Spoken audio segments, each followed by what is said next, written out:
ਵਾਹਿਗੁਰੂ ਵਾਹਿਗੁਰੂ ਵਾਹਿਗੁਰੂ। ਸਤਨਾਮ ਸ਼੍ਰੀ ਵਾਹਿਗੁਰੂ ਜੀ। ਡੰਡੌਤ ਬੰਦਨ ਅਨਿਕ ਬਾਰ, ਸਰਬ ਕਲਾ ਸਮਰੱਥ। ਡੋਲਨ ਤੇ ਰਾਖਹੁ ਪ੍ਰਭੂ, ਨਾਨਕ ਦੇ ਕਰ ਹੱਥ। ਡੋਲਨ ਤੇ ਰਾਖਹੁ ਪ੍ਰਭੂ, ਨਾਨਕ ਦੇ ਕਰ ਹੱਥ। ਵਾਹਿਗੁਰੂ ਜੀ।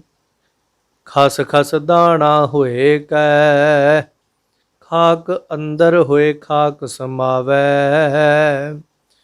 ਦੋਸਤ ਪੋਸਤ ਬੂਟ ਹੋਏ, ਰੰਗ ਬਿਰੰਗੀ ਫੁੱਲ ਖਿੜਾਵੈ।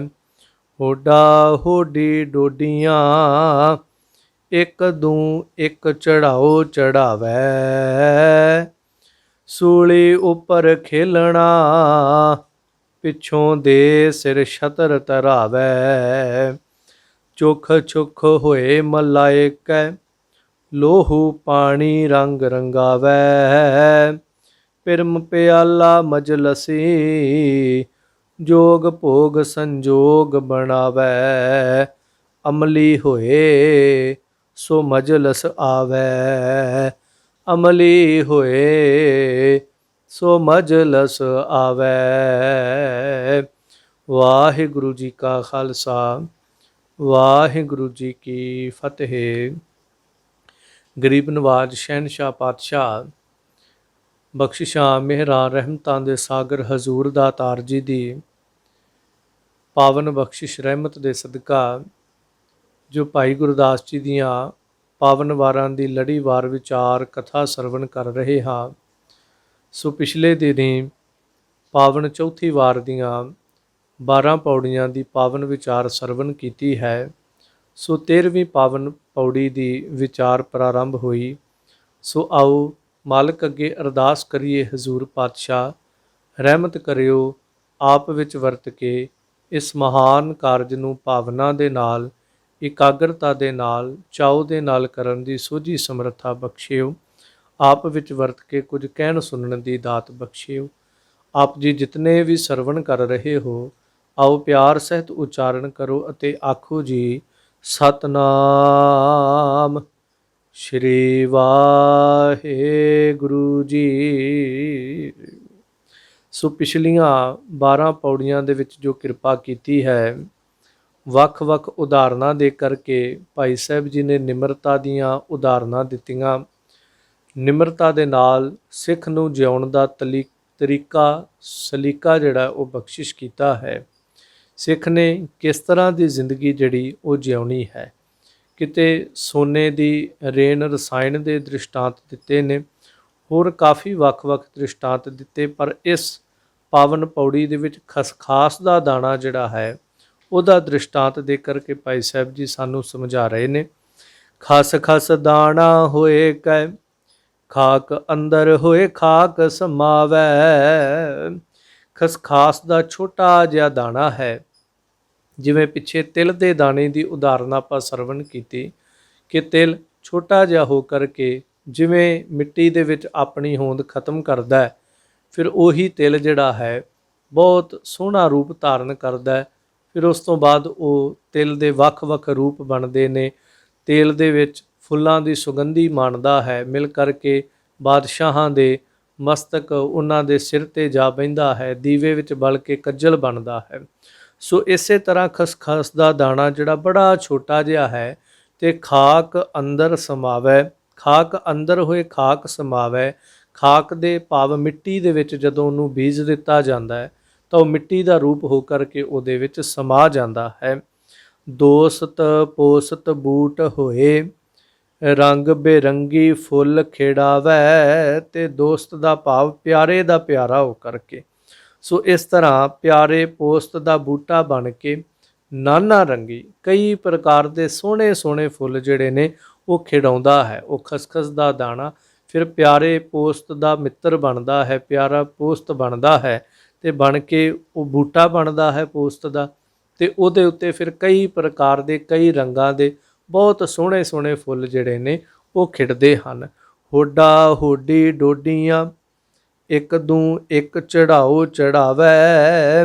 ਫਿਰ ਜਿੱਦਾਂ ਜਿਦੋ ਜਿਦੀ ਡੋਡੀਆਂ ਜਿਹੜੀਆਂ ਨੇ ਨਾ, ਹੋਡਾ ਹੋਡੀ ਭਾਵ ਜਿਦੋ ਜਿਦੀ ਇੱਕ ਦੂਜੀ ਤੋਂ ਵੱਧ ਕੇ ਜਿੱਦ ਕਰਕੇ ਉਹ ਜਿਹੜੀਆਂ ਛੋਟੀਆਂ ਛੋਟੀਆਂ ਡੋਡੀਆਂ ਨੇ, ਤਾਂ ਭਾਈ ਸਾਹਿਬ ਕਹਿੰਦੇ ਇੱਕ ਤੋਂ ਇੱਕ ਚੜਾਓ ਚੜਾਵੈ, ਇੱਕ ਤੋਂ ਇੱਕ ਵੱਧ ਕੇ ਹੋਰ ਚੜਾਵਾ ਇੱਕ ਦੂਜੇ ਤੋਂ ਉੱਤੇ ਹੋ ਕਰਕੇ ਦੱਸਦੀਆਂ ਨੇ। ਭਾਵ ਆਪ ਜੀ ਨੇ ਦੇਖਿਆ ਹੋਵੇਗਾ ਖਸਖਾਸ ਦੇ ਦਾਣੇ ਤੋਂ ਜਦੋਂ ਬੂਟਾ ਉੱਗਦਾ ਉਹਦੇ ਤੇ ਸੋਹਣੇ ਫੁੱਲ ਲੱਗਦੇ ਨੇ, ਫਿਰ ਉਹਦੇ ਤੇ ਡੋਡੀਆਂ ਲੱਗਦੀਆਂ ਨੇ, ਤੇ ਉਹ ਇੱਕ ਤੋਂ ਵੱਧ ਕੇ ਇੱਕ ਜਿਹੜੀ ਆਪਣੇ ਉੱਚੇਪਣ ਨੂੰ ਆਪਣੇ ਵੱਡੇਪਣ ਨੂੰ ਜਤਾਉਂਦੀ ਹੈ। ਉਹ ਮੂੰਗਫਲੀ ਦੇ ਡੋਡੀਆਂ ਦੇ ਮੁਤਾਬਕ ਵੀ ਮੂੰਗਫਲੀ ਜਿਸ ਤਰ੍ਹਾਂ ਹੈ ਇਸ ਤਰ੍ਹਾਂ ਦੇ ਆਕਾਰਨੁਮਾ ਵੀ ਕੁਝ ਹੁੰਦੀਆਂ ਹਨ। ਸੋ ਇਸ ਤਰ੍ਹਾਂ ਭਾਈ ਸਾਹਿਬ ਜੀ ਇੱਥੇ ਉਦਾਹਰਣ ਦੇ ਕਰਕੇ ਕਹਿੰਦੇ ਨੇ ਕਿ ਆਪਣਾ ਚੜਾਓ ਜਿਹੜਾ ਹੈ ਉਹ ਚੜਾ ਕੇ ਦੱਸਦੀਆਂ ਹਨ। ਸੂਲੀ ਉੱਪਰ ਖੇਲਣਾ ਪਿੱਛੋਂ ਦੇ ਸਿਰ ਛਤਰ ਧਰਾਵੈ। ਸੂਲੀ ਭਾਵ ਕਿ ਉਹ ਡੰਡੀ ਜਿਹੜੀ ਹੈ, ਜਿਵੇਂ ਬੂਟੇ ਦੀ ਡੰਡੀ ਜ਼ਮੀਨ ਤੋਂ ਲੈ ਕੇ ਜਿਤਨੇ ਵੀ ਫੁੱਟ ਉਹਦੀ ਉਚਾਈ ਹੈ, ਉਸ ਡੰਡੀ ਦੇ ਐਨ ਸਿਖਰ ਤੇ ਜਾ ਕਰ ਕੇ ਉਹ ਡੋਡੀ ਜਿਹੜੀ ਹੈ ਉਹ ਪੋਸਤ ਉਹ ਖੇਡਦਾ ਹੈ। ਪਿੱਛੋਂ ਫਿਰ ਸਿਰ ਉੱਤੇ ਛਤਰ ਧਰਦਾ ਹੈ, ਭਾਵ ਉਹਦੇ ਵਿੱਚੋਂ ਬਾਅਦ 'ਚ ਜਿਹੜਾ ਇੱਕ ਛਤਰ ਆਕਾਰ, ਜਿਵੇਂ ਛਤਰ ਹੁੰਦਾ ਹੈ ਇਸ ਤਰ੍ਹਾਂ ਉਹਦੇ ਉੱਤੇ ਇੱਕ ਹੋਰ ਉਹਦੇ ਵਿੱਚੋਂ ਆਕਾਰ ਜਿਹੜਾ ਸੋ ਨਿਕਲਦਾ ਹੈ। ਚੁੱਖ ਚੁੱਖ ਹੋਏ ਮਲਾਏ ਕੈ ਲੋਹੂ ਪਾਣੀ ਰੰਗ ਰੰਗਾਵੈ। ਫਿਰ ਮਲਣ ਦੇ ਨਾਲ ਟੁਕੜੇ ਟੁਕੜੇ ਹੋ ਜਾਂਦਾ ਹੈ। ਜਦੋਂ ਉਹਨੂੰ ਫਿਰ ਤੋੜ ਕੇ ਮਲਦੇ ਨੇ ਉਹਦੀਆਂ ਡੋਡੀਆਂ ਨੂੰ, ਤੇ ਉਹ ਟੁਕੜੇ ਟੁਕੜੇ ਹੋ ਜਾਂਦੀਆਂ ਨੇ। ਉਸ ਤੋਂ ਬਾਅਦ ਫਿਰ ਉਹਦੇ ਫੁੱਲ ਵੀ ਜਿਹੜੇ ਨੇ ਉਹਨਾਂ ਨੂੰ ਵੀ ਜਦੋਂ ਮਸਲਿਆ ਜਾਂਦਾ ਉਹ ਵੀ ਝੜ ਜਾਂਦੇ ਨੇ, ਉਹ ਵੀ ਟੁਕੜੇ ਹੋ ਜਾਂਦੇ ਨੇ। ਤਾਂ ਭਾਈ ਸਾਹਿਬ ਕਹਿੰਦੇ ਫਿਰ ਪਾਣੀ ਨੂੰ ਕੀ ਕਰਦਾ, ਲੋਹੂ ਪਾਣੀ ਰੰਗ ਰੰਗਾਵੇ। ਉਹਨੂੰ ਜਦੋਂ ਪਾਣੀ ਦੇ ਵਿੱਚ ਕਿਤੇ ਘੋਲਿਆ ਜਾਵੇ ਤਾਂ ਉਹ ਹੱਥਾਂ ਨੂੰ ਵੀ ਲਾਲ ਕਰਦਾ, ਉਸ ਪਾਣੀ ਦੇ ਰੰਗ ਨੂੰ ਵੀ ਲਾਲ ਕਰ ਦਿੰਦਾ ਹੈ। ਲੋਹੂ ਭਾਵ ਜਿਸ ਤਰ੍ਹਾਂ ਲਹੂ ਦਾ ਰੰਗ ਹੈ, ਜਿਸ ਤਰ੍ਹਾਂ ਬਲੱਡ ਦਾ ਰੰਗ ਹੈ, ਇਸ ਤਰ੍ਹਾਂ ਬਿਲਕੁਲ ਲਾਲ ਰੰਗ ਜਿਹੜਾ ਉਹਦਾ ਪਾਣੀ ਦਾ ਕਰ ਦਿੰਦਾ। ਪਿਰਮ ਪਿਆਲਾ ਮਜਲਸੀ ਜੋਗ ਭੋਗ ਸੰਜੋਗ ਬਣਾਵੈ। ਫਿਰ ਮਜਲਸਾਂ ਦਾ ਪ੍ਰੇਮ ਦਾ ਪਿਆਲਾ ਬਣਦਾ ਹੈ। ਪਿਰਮ ਪਿਆਲਾ ਮਜਲਸੀ, ਜਿੱਥੇ ਮਜਲਸਾਂ ਭਾਵ ਕਿ ਜਿੱਥੇ ਮਹਿਫਲਾਂ ਲੱਗਦੀਆਂ ਨੇ ਉਹਨਾਂ ਮਹਿਫਲਾਂ ਦੇ ਪ੍ਰੇਮ ਦਾ ਪਿਆਲਾ ਬਣਦਾ। ਜੋਗ ਅਤੇ ਭੋਗ ਦਾ ਫਿਰ ਸੰਜੋਗ ਬਣਾਵੇ। ਸੰਜੋਗ ਬਣਦਾ ਭਾਵ ਜੋਗੀ ਲੋਕ ਇਹਨੂੰ ਖਾ ਕੇ ਇਹਨੂੰ ਪੀ ਕੇ ਜਿਸ ਵੀ ਤਰੀਕੇ ਨਾਲ ਵਰਤਦੇ ਨੇ ਉਹ ਫਿਰ ਜੋਗ ਸਮਾਧੀ ਲਾਉਂਦੇ ਨੇ, ਤੇ ਭੋਗੀ ਵਿਸ਼ਈ ਮਨੁੱਖ ਜਿਹੜਾ ਹੈ ਇਹਨੂੰ ਖਾ ਕਰਕੇ ਪੀ ਕਰਕੇ ਇਹਨੂੰ ਭੋਗ ਕਰਕੇ ਫਿਰ ਉਹ ਭੋਗਾਂ ਦੇ ਵਿੱਚ ਗਲਤਾਨ ਹੁੰਦਾ, ਭੋਗਾਂ ਵਿੱਚ ਮਸਤ ਹੁੰਦਾ। ਅਮਲੀ ਹੋਏ ਸੋ ਮਜਲਸ ਆਵੈ। ਸੋ ਜਿਸ ਵੀ ਅਮਲ ਦਾ ਅਮਲੀ ਹੁੰਦਾ ਹੈ ਉਸੇ ਮਜਲਸ ਦੇ ਵਿੱਚ ਜਾ ਰਲਦਾ ਹੈ। ਸੋ ਇਸ ਤਰ੍ਹਾਂ ਭਾਈ ਸਾਹਿਬ ਜੀ ਨੇ ਇੱਥੇ ਇਹੀ ਉਦਾਹਰਣ ਦੇ ਕੇ ਸਾਨੂੰ ਸਮਝਾਇਆ, ਜਿਵੇਂ ਖਸਖਾਸ ਦਾ ਦਾਣਾ ਜਿਹੜਾ ਬਹੁਤ ਨਿਮਰਤਾ ਹੈ ਉਹਦੇ ਵਿੱਚ। ਸੋ ਨਿਮਰਤਾ ਹੋਣ ਤੋਂ ਫਿਰ ਸੁੰਦਰ ਫੁੱਲ ਫਲ ਤੇ ਫਲ ਦੇ ਪੱਠਿਆਂ ਨੂੰ ਸੁਸਤ ਕਰਨ ਦੀ ਤਾਕਤ ਦਾ ਵਰਣਨ ਹੈ। ਭਾਵ ਇਸ ਤਰ੍ਹਾਂ ਉਹ ਨਿਮਰਤਾ ਧਾਰਨ ਕਰਦਾ ਹੈ ਤੇ ਉਹ ਇੰਨਾ ਸੋਹਣਾ ਆਪਣਾ ਆਕਾਰ ਬਣਾਉਂਦਾ ਹੈ। ਬਾਅਦ ਵਿੱਚ ਉਹਨੂੰ ਦਵਾਈਆਂ ਦੇ ਵਿੱਚ ਵੀ ਵਰਤਿਆ ਜਾਂਦਾ ਹੈ, ਅਨੇਕਾਂ ਰੋਗਾਂ ਦੇ ਵਾਸਤੇ ਵੀ ਵਰਤਿਆ ਜਾਂਦਾ ਹੈ। ਪਰ ਇੱਥੇ ਇਹ ਮਤਲਬ ਨਹੀਂ ਕਿ ਇਹ ਪੋਸਤ ਪੀਣ ਦਾ ਕੋਈ ਉਪਦੇਸ਼ ਦਿੱਤਾ ਗਿਆ ਹੈ। ਪੋਸਤ ਪੀਣ ਜਾਂ ਨਾ ਪੀਣ ਦਾ ਇਹਦੇ ਵਿੱਚ ਕੋਈ ਉਪਦੇਸ਼ ਨਹੀਂ ਹੈ। ਸਿਰਫ ਇੰਨਾ ਭਾਈ ਸਾਹਿਬ ਨੇ ਉਪਦੇਸ਼ ਦਿੱਤਾ ਹੈ ਕਿ ਉਹ ਖਸਖਾਸ ਦਾ ਦਾਣਾ ਜਿਹੜਾ ਹੈ ਉਹ ਆਪਣੇ ਆਪ ਨੂੰ ਇਸ ਤਰ੍ਹਾਂ ਮਿੱਟੀ ਦੇ ਵਿੱਚ ਦਬਾਉਂਦਾ ਹੈ, ਆਪਣੀ ਹੋਂਦ ਹਸਤੀ ਨੂੰ ਮਿਟਾਉਂਦਾ ਹੈ, ਤੇ ਉਸ ਤੋਂ ਬਾਅਦ ਫਿਰ ਉਹ ਇਹਨਾਂ ਸਾਰੇ ਪ੍ਰਕਾਰ ਦੇ ਵਿੱਚ ਦੀ ਨਿਕਲ ਕਰਕੇ ਤੇ ਉਹ ਰੋਗਾਂ ਨੂੰ ਨਾਸ਼ ਕਰਨ ਵਾਲੀਆਂ ਦਵਾਈਆਂ ਤੱਕ ਪਹੁੰਚਦਾ ਹੈ। ਸੋ ਇਸ ਤਰ੍ਹਾਂ ਫਿਰ ਉਹ ਕਿਸੇ ਦੀ ਸਮਾਧੀ ਦਾ ਵੀ ਕਾਰਨ ਬਣਦਾ ਹੈ, ਕਿਸੇ ਦੀ ਬਰਬਾਦੀ ਦਾ ਵੀ ਕਾਰਨ ਬਣਦਾ ਹੈ, ਕਿਸੇ ਦੇ ਸੰਜੋਗ ਦਾ ਕਾਰਨ ਬਣਦਾ ਹੈ, ਕਿਸੇ ਦੇ ਭੋਗ ਦਾ ਕਾਰਨ ਬਣਦਾ ਹੈ। ਭਾਵ ਸਿਰਫ ਇੱਕ ਖਸਖਾਸ ਦੇ ਦਾਣੇ ਦੀ ਇੱਥੇ ਨਿਮਰਤਾ ਵਰਣਨ ਕੀਤੀ ਹੈ। ਸੋ ਅੱਗੇ 14ਵੀਂ ਪੌੜੀ ਵਿੱਚ ਹੁਣ ਸਮਝਾਉਂਦੇ ਨੇ ਕਿ ਕਮਾਦ ਜਿਹੜਾ ਹੈ ਉਹਦੇ ਵਿੱਚ ਕੈਸੇ ਕੈਸੇ ਗੁਣ ਹਨ। ਰਸ ਭਰਿਆ ਰਸ ਰੱਖਦਾ ਬੋਲਣ ਅਣਬੋਲਣ ਅਬ ਡਿਠਾ। ਅਬ ਰਿਠਾ ਭਾਵ ਪਿਆਰਾ, ਬਿਲਕੁਲ ਨਿਮਾਣਾ ਹੋ ਕਰਕੇ ਜਦੋਂ ਕਮਾਦ ਬੀਜੀਦਾ ਹੈ ਤੇ ਕੀ ਕਮਾਦ ਨੂੰ ਜਦੋਂ ਕੱਟ ਕੇ ਉਹਦੇ ਛੋਟੇ-ਛੋਟੇ ਗੰਨੇ ਦੇ ਟੁਕੜੇ ਕਰਕੇ ਉਹਨਾਂ ਨੂੰ ਬੀਜਿਆ ਜਾਂਦਾ ਤਾਂ ਰਸ ਭਰਿਆ ਰਸ ਰੱਖਦਾ, ਉਦੋਂ ਵੀ ਉਹ ਰਸ ਦਾ ਭਰਿਆ ਹੈ ਤੇ ਸਵਾਦ ਆਪਣੇ ਅੰਦਰ ਰੱਖਦਾ ਹੈ। ਜਿਹੜੀਆਂ ਪੂਰੀਆਂ ਬੀਜੀਆਂ ਜਾਂਦੀਆਂ ਨੇ, ਐਸਾ ਤੇ ਨਹੀਂ ਕਿ ਉਹ ਬਿਲਕੁਲ ਫਿੱਕੀਆਂ ਨੇ, ਉਹਨਾਂ ਦੇ ਵਿੱਚ ਵੀ ਸਵਾਦ ਭਰਿਆ ਪਿਆ। ਬੀਜਣ ਤੋਂ ਪਹਿਲਾਂ ਉਦੋਂ ਵੀ ਉਹ ਗੰਨੇ ਦੇ ਵਿੱਚ ਮਿਠਾਸ ਹੈ, ਗੰਨੇ ਦੇ ਵਿੱਚ ਰਸ ਹੈ, ਗੰਨੇ ਦੇ ਵਿੱਚ ਸਵਾਦ ਹੈ ਤੇ ਬੋਲਣ ਤੇ ਨਾ ਬੋਲਣ ਤੋਂ ਅਬਰਿੱਠਾ ਹੈ, ਭਾਵ ਦੋਹਾਂ ਹੀ ਦਸ਼ਾ ਦੇ ਵਿੱਚ ਉਹ ਮਿੱਠਾ ਹੈ। ਜਿਸ ਵਕਤ ਉਹਨੂੰ ਵੱਢਿਆ ਗਿਆ ਸੀ ਉਦੋਂ ਵੀ ਮਿੱਠਾ ਹੈ, ਜਿਸ ਵਕਤ ਹੁਣ ਮਿੱਟੀ ਦੇ ਵਿੱਚ ਉਹਨੂੰ ਰੱਖ ਕੇ ਬੀਜਿਆ ਜਾਣ ਲੱਗਾ ਹੈ ਉਹ ਪੂਰੀਆਂ ਦੇ ਰੂਪ ਵਿੱਚ, ਉਦੋਂ ਵੀ ਉਹ ਮਿੱਠਾ ਹੈ। ਭਾਵ ਜਿਵੇਂ ਦਾ ਵੀ ਉਹਨੂੰ ਰੂਪ, ਭਾਵੇਂ ਉਹਨੂੰ ਕੋਈ ਚੂਪਦਾ ਹੈ ਉਦੋਂ ਵੀ ਗੰਨਾ ਜਿਹੜਾ ਉਹ ਮਿੱਠਾ ਹੈ। ਉਸ ਤੋਂ ਬਾਅਦ ਭਾਵੇਂ ਉਹਨੂੰ ਕੋਈ ਅੱਗ ਦੇ ਵਿੱਚ ਤਾ ਕੇ ਧਰਤੀ ਤੇ ਪਟਾਕੇ ਮਾਰ ਕੇ ਇਸ ਤਰ੍ਹਾਂ ਜ਼ੋਰ ਦੇ ਨਾਲ ਉਹਨੂੰ, ਤਾਂ ਵੀ ਕੋਈ ਉਹਨੂੰ ਚੱਖਦਾ ਹੈ ਉਹ ਤਾਂ ਵੀ ਮਿੱਠਾ ਹੈ। ਅੱਗ ਦੇ ਵਿੱਚ ਤਾਉਣ ਤੋਂ ਬਾਅਦ ਫਿਰ ਵੀ ਜੇ ਉਹਨੂੰ ਧਰਤੀ ਤੇ ਪਟਕਾ ਕੇ ਮਾਰ ਕੇ ਫਿਰ ਵੀ ਜੇ ਉਹਨੂੰ ਦੇਖੀਏ ਤਾਂ ਉਹ ਫਿਰ ਵੀ ਮਿੱਠਾ ਹੈ। ਇੰਜ ਵੀ ਵਿਦਵਾਨ ਲੋਕ ਕਹਿੰਦੇ ਕਿ ਕਮਾਦ ਜਿਹੜਾ ਹੈ ਉਸ ਨੂੰ ਬੋਲਣ ਨਾਲੋਂ ਅਣਬੋਲਣਾ ਜਿਹੜਾ ਉਹ ਮਿੱਠਾ ਲੱਗਦਾ ਹੈ। ਭਾਵ ਕਿ ਕਮਾਦ ਕਦੀ ਰੌਲਾ ਨਹੀਂ ਪਾਉਂਦਾ, ਬਿਲਕੁਲ ਸ਼ਾਂਤ ਖੜਾ, ਤੇਜ਼ ਹਵਾਵਾਂ ਵੀ ਆਉਣ ਕਮਾਦ ਫਿਰ ਵੀ ਸ਼ਾਂਤ ਖੜਾ ਹੈ। ਸੋ ਫਿਰ ਭਾਈ ਸਾਹਿਬ ਇੱਕ ਉਸ ਗੰਨੇ ਦਾ ਹੋਰ ਬੜਾ ਪਿਆਰਾ ਗੁਣ ਦੱਸਦੇ, ਕਹਿੰਦੇ ਸੁਣਿਆ ਅਣ ਸੁਣਿਆ ਕਰੇ, ਕਰੇ ਵਿਚਾਰ ਡਿਠਾ ਅਣ ਡਿਠਾ। ਕਮਾਦ ਜਿਹੜਾ ਹੈ, ਭਾਵ ਉਹ ਗੰਨਾ ਜਿਹੜਾ ਬੀਜਿਆ ਉਹਦੇ ਚੋਂ ਕਮਾਦ ਬਣਿਆ, ਉਸ ਗੰਨੇ ਦੀ ਪਹਿਲਾਂ ਉਦਾਹਰਣ ਦਿੰਦੇ, ਗੱਲ ਸੁਣੀ ਨੂੰ ਅਣਸੁਣੀ ਕਰਦਾ ਹੈ ਤੇ ਫਿਰ ਦੇਖ ਕੇ ਅਣਡਿੱਠਾ ਕਰਦਾ ਹੈ। ਇਹਦਾ ਭਾਵ ਜਦੋਂ ਕਮਾਦ ਦੇ ਵਿੱਚ ਕੁਝ ਲੋਕ ਬੈਠੇ ਹੋਣ, ਗੱਲਾਂ ਕਰਦੇ ਹੋ, ਕਮਾਦ ਕਿਸੇ ਦੀ ਆਵਾਜ਼ ਨੂੰ ਬਾਹਰ ਨਹੀਂ ਨਿਕਲਣ ਦਿੰਦਾ, ਕਮਾਦ ਆਪਣੇ ਅੰਦਰ ਉਸ ਆਵਾਜ਼ ਨੂੰ ਸਮਾ ਲੈਂਦਾ, ਭਾਵ ਬੋਲਣ ਅਣਬੋਲਣ ਤੋਂ ਪਰੇ ਹੈ, ਉਹ ਸੁਣ ਕੇ ਅਣਸੁਣਿਆ ਕਰ ਦਿੰਦਾ ਹੈ। ਇਸੇ ਕਰਕੇ ਪੁਰਾਣੇ ਸਮਿਆਂ ਦੇ ਅੰਦਰ ਜਥਿਆਂ ਦੀਆਂ ਜਾਂ ਹੋਰ ਗੁਰੂ ਕੇ ਸਿੰਘ ਵੀ ਜਿਹੜੇ ਉਹ ਕਮਾਦਾਂ ਵਿੱਚ ਰਹਿੰਦੇ ਸੀ, ਬੇਸ਼ੱਕ ਉਹ ਝੜੀਆਂ ਦੇ ਵਿੱਚ ਵੀ ਰਹਿੰਦੇ ਸੀ ਪਰ ਆਮ ਥਾਵਾਂ 'ਤੇ ਉਹ ਕਮਾਦਾਂ ਦੇ ਵਿੱਚ ਵੀ ਲੁਕਦੇ ਸਨ। ਸੋ ਇਸ ਤਰ੍ਹਾਂ ਕਮਾਦ ਦੀ ਖਾਸੀਅਤ ਪਹਿਲੀ ਇਹ ਹੈ ਕਿ ਉਹ ਆਵਾਜ਼ ਨੂੰ ਇੱਧਰ ਉੱਧਰ ਨਹੀਂ ਜਾਣ ਦਿੰਦਾ। ਕਮਾਦ ਵਿੱਚ ਕਈ ਵਾਰ ਆਪਣੀ ਇੱਕ ਦੂਜੇ ਦੇ ਨਾਲ ਵੀ ਕੀਤੀ ਗਈ ਗੱਲਬਾਤ ਬਹੁਤੀ ਨਹੀਂ ਸੁਣਦੀ ਹੁੰਦੀ ਕਿ ਜੇ ਥੋੜ੍ਹੀ ਜਿਹੀ ਕਿਤੇ ਆਪਸ ਵਿੱਚ ਦੂਰੀ ਪੈ ਜਾਵੇ ਤੇ। ਸੋ ਇਸ ਤਰ੍ਹਾਂ ਉਹ ਸੁਣੇ ਨੂੰ ਅਣਸੁਣਿਆ ਕਰਦਾ ਤੇ ਦੇਖ ਕੇ ਅਣਡਿੱਠ ਕਰ ਦਿੰਦਾ। ਉਹ ਕਿਸ ਤਰ੍ਹਾਂ, ਕਮਾਦ ਦੇ ਵਿੱਚ ਕੋਈ ਲੁਕ ਜਾਵੇ ਤੇ ਕਈ ਵਾਰ ਪਤਾ ਹੀ ਨਹੀਂ ਲੱਗਦਾ ਉਹ ਕਿੱਥੇ ਵੜ ਗਿਆ। ਕਮਾਦ ਵਿੱਚ ਲੁਕਿਆ ਮਨੁੱਖ ਛੇਤੀ ਲੱਭਦਾ ਹੀ ਨਹੀਂ ਸੀ ਹੁੰਦਾ। ਸੋ ਇਸ ਤਰ੍ਹਾਂ ਭਾਈ ਸਾਹਿਬ ਜੀ ਕਹਿੰਦੇ ਨੇ ਕਿ ਉਹ ਗੱਲ ਕੀਤੀ ਗੱਲ ਉਹਦੇ 'ਚ ਸੁਣੀ ਨਹੀਂ ਜਾਂਦੀ ਤੇ ਲੁਕਿਆ ਹੋਇਆ ਆਦਮੀ ਜਿਹੜਾ ਉਹ ਲੱਭਦਾ ਨਹੀਂ ਹੈ। ਅੱਖੀ ਧੂੜ ਅਟਾਈਆਂ, ਅੱਖੀ ਵਿੱਚ ਅੰਗੂਰ ਬੈਠਾ। ਅੱਖੀ ਧੂੜ ਅਟਾਈਆਂ, ਅਟਾਈਆਂ ਦਾ ਅਰਥ ਹੈ ਗੱਡੀਆਂ। ਹੁਣ ਅੱਖੀ ਕਿਹੜੀਆਂ? ਜਦੋਂ ਕਮਾਦ ਬੀਜਦੇ ਨੇ, ਉਹ ਗੰਨੇ ਦੇ ਟੁਕੜੇ ਜਦੋਂ ਮਿੱਟੀ ਦੇ ਵਿੱਚ ਰੱਖੇ ਜਾਂਦੇ, ਉਹਨਾਂ ਦੀਆਂ ਪੋਰੀਆਂ ਦੀਆਂ ਜਿਹੜੀਆਂ ਗੰਢਾਂ ਨੇ, ਉਸ ਗੰਢ ਦੇ ਉੱਤੇ ਵੇਖਿਓ ਛੋਟਾ ਜਿਹਾ ਇੱਕ ਦਾਣਾ ਹੈ। ਆਪ ਖੇਤੀ ਕਰਨ ਵਾਲਿਆਂ ਨੂੰ ਭਲੀ ਪ੍ਰਕਾਰ ਪਤਾ ਹੈ। ਉਹ ਛੋਟਾ ਜਿਹਾ ਦਾਣਾ, ਉਹਨੂੰ ਗੰਨੇ ਦੀ ਅੱਖ ਕਿਹਾ ਜਾਂਦਾ ਹੈ।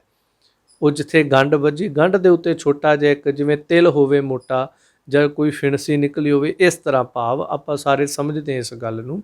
ਸੋ ਇਸ ਤਰ੍ਹਾਂ ਭਾਈ ਸਾਹਿਬ ਜੀ ਕਹਿੰਦੇ ਨੇ, ਜਦ ਅੱਖਾਂ ਧੂੜ ਮਿੱਟੀ ਦੇ ਵਿੱਚ ਗੱਡੀਆਂ ਜਾਂਦੀਆਂ ਨੇ, ਅੱਖੀ ਧੂੜ ਅਟਾਈਆਂ, ਧੂੜ ਭਾਵ ਮਿੱਟੀ ਦੇ ਵਿੱਚ ਅਟਾਈਆਂ ਜਦੋਂ ਗੱਡੀਆਂ ਗਈਆਂ ਤਾਂ ਉਸ ਤੋਂ ਬਾਅਦ ਕੀ ਹੋਇਆ, ਭਾਵ ਜਦ ਮਿੱਟੀ ਵਿੱਚ ਗੰਢਾਂ ਨੂੰ ਬੀਜਦੇ ਨੇ, ਉਹ ਗੰਢਾਂ ਮਿੱਟੀ ਦੇ ਵਿੱਚ ਦਫਨ ਹੋ ਜਾਂਦੀਆਂ ਤਾਂ ਉਹਨਾਂ ਅੱਖਾਂ ਦੇ ਵਿੱਚੋਂ ਅੰਗੂਰ ਬਹਿਠਾ, ਅੰਗੂਰ ਫੁੱਟਦੇ ਨੇ। ਉਹ ਅੱਖਾਂ, ਉਹ ਗੰਢਾਂ ਜਿਹੜੀਆਂ ਉਹ ਫੁੱਟ ਪੈਂਦੀਆਂ ਨੇ, ਜਦੋਂ ਮਿੱਟੀ 'ਚ ਰਹਿ ਕੇ ਉਹ ਫੁੱਟ ਪੈਂਦੀਆਂ ਨੇ, ਫਿਰ ਉਹਨਾਂ ਦੇ ਵਿੱਚੋਂ ਅਗਲੀ ਪ੍ਰਕਿਰਿਆ ਜਿਹੜੀ ਉਹ ਸ਼ੁਰੂ ਹੋ ਜਾਂਦੀ। ਤੇ ਜਦੋਂ ਫੁੱਟ ਪੈਂਦੀਆਂ, ਦੋਹੋਂ ਖੁੰਡਾਂ ਇੱਕ ਦੂੰ ਬਾਹਲੇ ਬੂਟ ਹੋਏ, ਸਿਰ ਤਲਵਾਇਆ ਇਠਹੂੰ ਇਠਾ, ਇਠਹੂੰ ਇਠਾ ਭਾਵ ਪਿਆਰੇ ਤੋਂ ਪਿਆਰਾ, ਪਿਆਰੇ ਤੋਂ ਪਿਆਰਾ ਕਹਿ ਦਈਏ। ਸੋ ਇਸ ਤਰ੍ਹਾਂ ਇੱਕ ਦੂੰ ਬਾਹਲੇ ਬੂਟ ਹੋਏ। ਬੀਜੀ ਤਾਂ ਇੱਕ ਪੋਰੀ ਸੀ, ਇੱਕ ਗੰਨਾ ਬੀਜਿਆ ਸੀ, ਉਹਦੇ 2-3 ਪੋਰੀਆਂ ਸੀ, ਇੱਕ ਪੀਸ ਬੀਜਿਆ, ਇੱਕ ਟੁਕੜਾ ਬੀਜਿਆ। ਹੁਣ ਉਹਦੇ 'ਚ 3 ਗੰਢਾਂ ਸੀ, ਪਰ ਉਹ ਇੱਕ ਗੰਢ ਦੇ ਵਿੱਚੋਂ ਇੱਕ ਬੂਟੇ ਤੋਂ ਕਈ ਬੂਟੇ ਜਿਹੜੇ ਸਨ, ਇੱਕ ਤੋਂ ਬਾਹਲੇ ਬੂਟ ਹੋਏ, ਭਾਵ ਇੱਕ ਤੋਂ ਕਈ ਬੂਟੇ ਹੋ ਗਏ। ਫਿਰ ਉਸ ਤੋਂ ਬਾਅਦ ਪੁੱਠਾ ਹੋ ਕਰਕੇ ਸਿਰ ਤਲਵਾਇਆ, ਕਿਉਂਕਿ ਗੰਨਾ ਜਦੋਂ ਉਗਦਾ ਹੈ ਤਾਂ ਉਹਦਾ ਉੱਪਰਲਾ ਆਪਣਾ ਹਿੱਸਾ ਜਿਹੜਾ ਉਹਦੇ ਥੱਲੇ ਵਾਲੇ ਗੰਨੇ ਦੇ ਨਾਲ ਜੁੜਿਆ ਹੈ, ਜਿਹਨੂੰ ਆਪਾਂ ਇੰਝ ਕਹਿ ਲਈਏ ਥੱਲੇ ਲੰਮਾ ਗੰਨਾ, ਉਹਦੇ ਵਿੱਚੋਂ ਫਿਰ ਦੂਜੇ ਗੰਨੇ ਜਿਹੜੇ ਉਤਾਂਹ ਨੂੰ ਉੱਠਦੇ, ਉੱਪਰ ਜਾ ਕਰਕੇ ਉਹਦੇ ਕਮਾਦ ਦੇ ਉੱਪਰਲੇ ਛਿਲਕੇ ਜਿਹੜੇ ਨੇ ਗੰਨੇ ਦੇ, ਉਹ ਜਿਵੇਂ ਇੱਕ ਫੁੱਲ ਨੂੰ ਆਪਾਂ ਕਹਿ ਦਈਏ, ਜਿਹੜੀ ਉਹਦੀ ਉੱਪਰ ਦੀ ਬਣੀ ਹੋਈ ਉਹਦੇ ਉੱਪਰਲਾ ਜਿਹੜਾ ਆਕਾਰ ਹੈ, ਉਹ ਫਿਰ ਇੰਝ ਪ੍ਰਤੀਤ ਹੁੰਦਾ ਹੈ ਵੀ ਜਿਵੇਂ ਪੁੱਠਾ ਖੜਾ ਹੋਇਆ, ਤੇ ਖੜਾ ਵੀ ਪੁੱਠਾ ਕਿਉਂਕਿ ਉਹਦਾ ਮੂੰਹ ਜਿਹੜਾ ਉਹ ਥੱਲੇ ਜ਼ਮੀਨ ਵਿੱਚ ਗੱਡੇ ਹੋਏ ਆਪਣੇ ਉਸ ਆਕਾਰ ਉਸ ਗੰਨੇ ਦੇ ਨਾਲ ਜੁੜਿਆ, ਜਿਸ ਦੇ ਵਿੱਚੋਂ ਰਸ ਲੈ ਰਿਹਾ। ਇਸ ਕਰਕੇ ਭਾਈ ਸਾਹਿਬ ਜੀ ਨੇ ਕਿਹਾ ਪੁੱਠਾ ਹੈ, ਭਾਵ ਕਿ ਤਲਵਾਇਆ, ਸਿਰ ਤਲਵਾਇਆ, ਉਹ ਆਪਣੇ ਆਪ ਨੂੰ ਇਸ ਤਰ੍ਹਾਂ ਆਪਣੇ ਪਿਆਰੇ ਦੇ ਪ੍ਰੇਮ ਦੇ ਵਿੱਚ ਉਹ ਪ੍ਰਿਯ ਲੱਗਦਾ ਹੈ ਤੇ ਪੁੱਠਾ ਹੋ ਕਰਕੇ ਉੱਗ ਪੈਂਦਾ ਹੈ। ਪੈਰ ਉਹਦੇ ਉੱਤੇ ਨੇ ਤੇ ਸਿਰ ਉਹਦਾ ਨਿਵਾਣ ਵੱਲ ਹੈ, ਜ਼ਮੀਨ ਦੇ ਵੱਲ ਹੈ।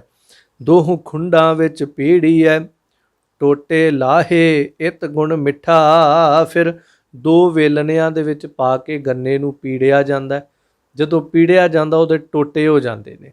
ਹੁਣ ਇੱਕ ਟੋਟੇ ਹੁੰਦੇ ਜਿਹੜੇ ਆਪਾਂ ਵੈਸੇ ਗਿੱਠ ਗਿੱਠ ਦੇ, ਦੋ ਦੋ ਗਿੱਠ ਦੇ ਟੋਟੇ ਕਰਦੇ ਆ, ਜਦੋਂ ਕੋਲੂ 'ਚ ਪਾਈਏ ਇੰਝ ਟੋਟੇ ਨਹੀਂ ਹੁੰਦੇ। ਜੇ ਕੋਲੂ ਨਹੀਂ ਵੀ ਦੇਖਿਆ ਹੋਏਗਾ ਤੇ ਗੰਨੇ ਦਾ ਜੂਸ ਤੇ ਬਾਜ਼ਾਰਾਂ 'ਚ ਆਮ ਹੀ ਖੜ ਕੇ ਪੀਂਦੇ ਹੋਵੋਗੇ, ਸੋ ਤੋਂ ਜਦੋਂ ਉਹ ਵੇਲਣੇ ਦੇ ਵਿੱਚ ਪਾਉਂਦਾ ਹੈ, ਮਸ਼ੀਨ ਦੇ ਵਿੱਚ ਗੰਨੇ ਨੂੰ ਪਾਉਂਦਾ ਤਾਂ ਪੈਂਦੇ ਸਾਰ ਵੇਲਣੇ ਦੇ ਵਿੱਚ ਗੰਨਾ ਜਿਹੜਾ ਉਹ ਟੁੱਟ ਜਾਂਦਾ ਹੈ, ਭਾਵ ਉਹਦੇ 2 3 4 ਹਿੱਸੇ ਉਹਦੀ ਪੂਰੀ ਜਿਹੜੀ ਫਟ ਜਾਂਦੀ ਹੈ। ਇੱਦਾਂ ਨਹੀਂ ਕਿ ਉਹਦੇ ਟੁਕੜੇ ਹੋ ਕੇ ਬਾਹਰ ਡਿੱਗ ਪੈਂਦੇ ਨੇ, ਪੂਰੀ ਫਟ ਜਾਂਦੀ ਹੈ। ਸੋ ਇਸ ਤਰ੍ਹਾਂ ਉਹ ਟੁੱਟ ਜਾਂਦਾ ਹੈ।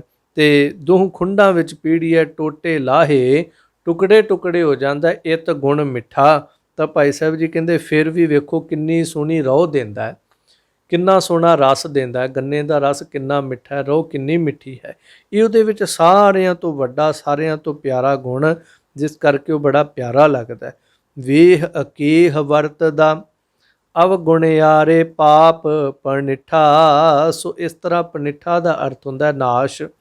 ਸੋ ਇਸ ਤਰ੍ਹਾਂ ਭਾਈ ਸਾਹਿਬ ਜੀ ਕਹਿੰਦੇ 20 ਪਿੱਛੇ ਵੀ ਪੌੜੀ ਦੇ ਵਿੱਚ 20 21 ਜਗਤ ਦੀ ਗੱਲ ਆਈ। ਜਗਤ ਜਿਹੜਾ ਉਹ 20 ਹੈ ਤੇ 21 ਜਿਹੜਾ ਉਹ ਸਤ ਸੰਗਤ ਦੇ ਵਿੱਚ ਵਰਤਿਆ ਜਾਂਦਾ, ਭਾਵ ਕਿ ਸੰਸਾਰੀ ਲੋਕ ਜਿਹੜੇ ਨੇ ਉਹ ਇਸੇ ਗੰਨੇ ਦੇ ਬਣੇ ਹੋਏ ਗੁੜ ਨੂੰ ਸੰਸਾਰ ਦੇ ਵਿੱਚ ਇਸ ਗੁੜ ਨੂੰ ਵਰਤਦੇ ਨੇ, ਵਿਆਹਾਂ ਸ਼ਾਦੀਆਂ ਦੇ ਵਿੱਚ ਵਰਤਦੇ ਨੇ, ਤੇ ਇਸੇ ਗੰਨੇ ਦੇ ਬਣੇ ਹੋਏ ਗੁੜ ਨੂੰ 21 ਭਾਵ ਸਤ ਸੰਗਤ ਦੇ ਵਿੱਚ ਜੋੜ ਮੇਲਿਆਂ ਤੇ ਵਰਤਿਆ ਜਾਂਦਾ ਹੈ। ਜਾਂ ਇੰਝ ਕਹਿ ਦਈਏ ਜਿਹੜੇ ਪਾਪੀ ਲੋਕ ਨੇ ਉਹ ਇਸੇ ਗੁੜ ਦੀ ਸ਼ਰਾਬ ਕੱਢਦੇ ਨੇ, ਪਰ ਇਹ ਜਿਹੜੀ ਸ਼ਰਾਬ ਕੱਢਦੇ ਨੇ ਇਸੇ ਗੁੜ ਦੀ, ਇਸ ਪਾਪ ਦਾ ਫਲ ਉਹ ਆਪ ਭੋਗਦੇ ਨੇ, ਗੰਨੇ ਨੂੰ ਇਸ ਪਾਪ ਦਾ ਕੋਈ ਫਲ ਨਹੀਂ ਹੈ। ਸੋ ਇਸ ਤਰ੍ਹਾਂ ਜਿਹੜੇ ਭਲੇ ਪੁਰਖ ਹਨ ਉਹ ਇਸੇ ਨੂੰ ਚੰਗੇ ਕਾਰਜਾਂ ਦੇ ਵਿੱਚ ਵਰਤ ਲੈਂਦੇ ਨੇ। ਸੋ ਭਾਈ ਸਾਹਿਬ ਜੀ ਦਾ ਕਹਿਣ ਦਾ ਇੱਥੇ ਭਾਵ ਹੈ ਕਿ ਉਹ ਸਾਰਾ ਆਪਣੇ ਜੀਵਨ ਦਾ ਇਹ ਸੰਤਾਪ ਹੰਡਾਉਂਦਿਆਂ ਹੋਇਆ ਵੀ ਮੰਨੈ ਗੰਨੇ ਵਾਂਗ ਸੁਤਿਠਾ। ਜਿਹੜਾ ਗੁਰਮੁਖ ਹੈ ਨਾ ਉਹ ਗੰਨੇ ਦੇ ਵਾਂਗ ਮੰਨਣ ਕਰਕੇ, ਭਾਵ ਇਹ ਸਾਰੀ ਪ੍ਰਕਿਰਿਆ ਵਿਪਤਾ ਦੇ ਵਿੱਚ ਰਹਿੰਦਿਆਂ ਹੋਇਆਂ ਵੀ ਜਿਵੇਂ ਗੰਨਾ ਮਿਠਾਸ ਨਹੀਂ ਛੱਡਦਾ। ਮੈਂ ਸੰਖੇਪ 'ਚ ਦੁਹਰਾ ਦੇਵਾਂ, ਪਹਿਲਾਂ ਉਹਦੇ ਕੋਲ ਮਿਠਾਸ ਸੀ, 2 ਫੁੱਟ 3 ਫੁੱਟ ਦਾ ਟੁਕੜਾ ਜਿਹੜਾ ਜ਼ਮੀਨ 'ਚ ਬੀਜਿਆ ਗਿਆ ਉਹਦੇ ਕੋਲ ਮਿਠਾਸ ਸੀ, ਮਿੱਟੀ ਪਾਈ ਗਈ ਉਹਦੇ ਤੇ, ਉਸ ਤੋਂ ਬਾਅਦ ਉਹਦੀਆਂ ਅੱਖਾਂ ਜਿਹੜੀਆਂ ਫੁੱਟੀਆਂ, ਉਹਨਾਂ ਦੇ ਵਿੱਚੋਂ ਫਿਰ ਗੰਨੇ ਨੇ ਰੂਪ ਧਾਰਨ ਕੀਤਾ, ਉਹਦੇ ਵਿੱਚ ਵੀ ਮਿਠਾਸ ਸੀ। ਬੇਸ਼ੱਕ ਉਹ ਸਿਰ ਧਰਤੀ ਵੱਲ ਕਰਕੇ ਪੁੱਠਾ ਖਲੋਤਾ ਰਿਹਾ, ਧੁੱਪਾਂ ਨੂੰ ਸਹਾਰਿਆ, ਪਰ ਕਿੰਨਾ ਗੁਣ ਕਿ ਉਹ ਕਿਸੇ ਦੇ ਬੋਲਾਂ ਨੂੰ ਵੀ ਆਪਣੇ ਅੰਦਰ ਸਮੇਟ ਗਿਆ, ਉਹਨੇ ਦੇਖ ਕੇ ਵੀ ਅਣਡਿੱਠ ਕਰਤਾ, ਸੁਣ ਕੇ ਵੀ ਅਣਸੁਣਿਆ ਕਰ ਦਿੱਤਾ। ਉਸ ਤੋਂ ਬਾਅਦ ਕੋਲੂ ਦੇ ਵਿੱਚ ਪੀੜਿਆ ਗਿਆ, ਕੋਲੂ ਦੇ ਵਿੱਚ ਪੈ ਕੇ ਉਹਨੇ ਆਪਣੇ ਤਨ ਨੂੰ ਟੁਕੜੇ ਕਰਵਾ ਲਿਆ, ਸਾਰੇ ਦੁੱਖ ਹੰਢਾਲੇ, ਪਰ ਉਸ ਗੰਨੇ ਨੇ ਆਪਣੀ ਮਿਠਾਸ ਨਾ ਛੱਡੀ। ਸੋ ਇਸੇ ਤਰ੍ਹਾਂ ਫਿਰ ਉਹਦਾ ਗੁੜ ਬਣਿਆ, ਵੱਖ ਵੱਖ ਥਾਈਂ ਵਰਤਿਆ ਗਿਆ, ਫਿਰ ਵੀ ਉਹਨੇ ਮਿਠਾਸ ਨਾ ਛੱਡੀ। ਜੇ ਉਹਨੂੰ ਪਾਣੀ 'ਚ ਗੁੜ ਨੂੰ ਪਾਤਾ ਉਹਨੇ ਪਾਣੀ ਨੂੰ ਵੀ ਮਿੱਠਾ ਕਰ ਦਿੱਤਾ, ਜੇ ਉਹਨੂੰ ਚੌਲਾਂ 'ਚ ਪਾਤਾ ਉਹਨੇ ਚੌਲਾਂ ਨੂੰ ਮਿੱਠਾ ਕਰ ਦਿੱਤਾ, ਜੇ ਕਿਸੇ ਨੇ ਅੱਗ ਤੇ ਚਾੜ ਦਿੱਤਾ ਉਹਨੇ ਅੱਗ ਨੂੰ ਵੀ, ਅੱਗ ਤੇ ਵਰਤੇ ਜਾਣ ਵਾਲੇ ਉਸ ਪਦਾਰਥ ਨੂੰ ਜਿਹਦੇ ਵਿੱਚ ਗੁੜ ਪਾਇਆ ਗਿਆ ਉਹਨੂੰ ਵੀ ਉਹਨੇ ਮਿਠਾਸ ਦੇ ਦਿੱਤੀ।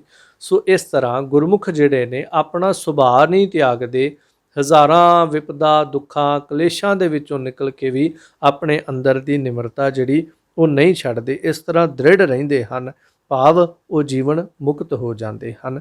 ਅੱਗੇ ਫਿਰ ਇੱਕ ਉਦਾਹਰਣ ਦਿੰਦੇ ਨੇ 15ਵੀਂ ਪੌੜੀ ਦੇ ਵਿੱਚ, ਕਣਹਰ ਬੂੰਦ ਸੁਹਾਵਣੀ ਨੀਵੀਂ ਹੋਏ ਅਗਾਸੋਂ ਆਵੈ। ਸਵਾਂਤੀ ਬੂੰਦ ਦਾ ਦ੍ਰਿਸ਼ਟਾਂਤ ਦਿੰਦੇ ਨੇ। ਕਨਹਰ ਬੂੰਦ ਸੁਹਾਵਨੀ, ਭਾਵ ਅਸਮਾਨ ਚੋਂ ਕਨਹਰ ਬੱਦਲ ਦੇ ਵਿੱਚੋਂ ਡਿੱਗੀ ਹੋਈ ਬੂੰਦ ਜਿਹੜੀ ਹੈ ਬਹੁਤ ਸੋਹਣੀ ਹੈ, ਸੁਹਾਵਣੀ ਹੈ, ਪਰ ਵੱਡੀ ਸੀ। ਥੱਲੇ ਆਉਂਦਿਆਂ ਆਉਂਦਿਆਂ ਉਹਨੇ ਨੀਵੀਂ ਹੋਏ ਅਗਾਸੋਂ ਆਵੇ, ਆਸਮਾਨ ਤੋਂ ਨੀਵੀਂ ਹੋ ਕੇ ਇਸ ਧਰਤੀ ਵੱਲ ਨੂੰ ਆਈ। ਉਹਦੀ ਨਿਮਰਤਾ ਸੀ, ਉਹ ਨੀਵੀਂ ਹੋ ਕੇ ਧਰਤੀ ਵੱਲ ਨੂੰ ਡਿੱਗੀ। ਉਹਨੇ ਕਿਤੇ ਰਾਹ ਦੇ ਵਿੱਚ ਟਿਕਾਣਾ ਠਹਿਰਾਓ ਨਹੀਂ ਕੀਤਾ। ਥੱਲੇ ਆਉਂਦਿਆਂ ਆਉਂਦਿਆਂ ਉਹਨੇ ਆਪਣੇ ਆਪ ਦਾ ਆਕਾਰ ਜਿਹੜਾ ਉਹ ਬੜਾ ਛੋਟਾ ਕਰ ਲਿਆ। ਆਪ ਗਵਾਏ ਸਮੁੰਦ ਵੇਖ, ਸਿਪੈ ਦੇ ਮੂੰਹ ਵਿੱਚ ਸਮਾਵੈ। ਜਦੋਂ ਉਹਨੇ ਸਮੁੰਦਰ ਨੂੰ ਵੇਖਿਆ ਕਿ ਸਮੁੰਦਰ ਤੇ ਬਹੁਤ ਵੱਡਾ ਹੈ, ਮੇਰੀ ਇਹਦੇ ਸਾਹਮਣੇ ਕੀ ਹਸਤੀ ਹੈ, ਇੰਨਾ ਵੱਡਾ ਸਮੁੰਦਰ, ਮੈਂ ਤੇ ਬਹੁਤ ਛੋਟੀ ਜੀ ਇੱਕ ਬੂੰਦ ਹਾਂ ਪਾਣੀ ਦੀ, ਸਵਾਂਤੀ ਬੂੰਦ। ਸੋ ਉਹਨੇ ਆਪਾ ਭਾਵ ਗਵਾ ਕੇ ਕੀ ਕੀਤਾ, ਸਿੱਪੀ ਦੇ ਮੂੰਹ ਵਿੱਚ ਜਾ ਕੇ ਵੜ ਗਈ। ਸਵਾਂਤੀ ਬੂੰਦ ਨੇ ਸਮੁੰਦਰ ਨੂੰ ਵੇਖ ਕੇ ਆਪਾ ਭਾਵ ਗਵਾਤਾ।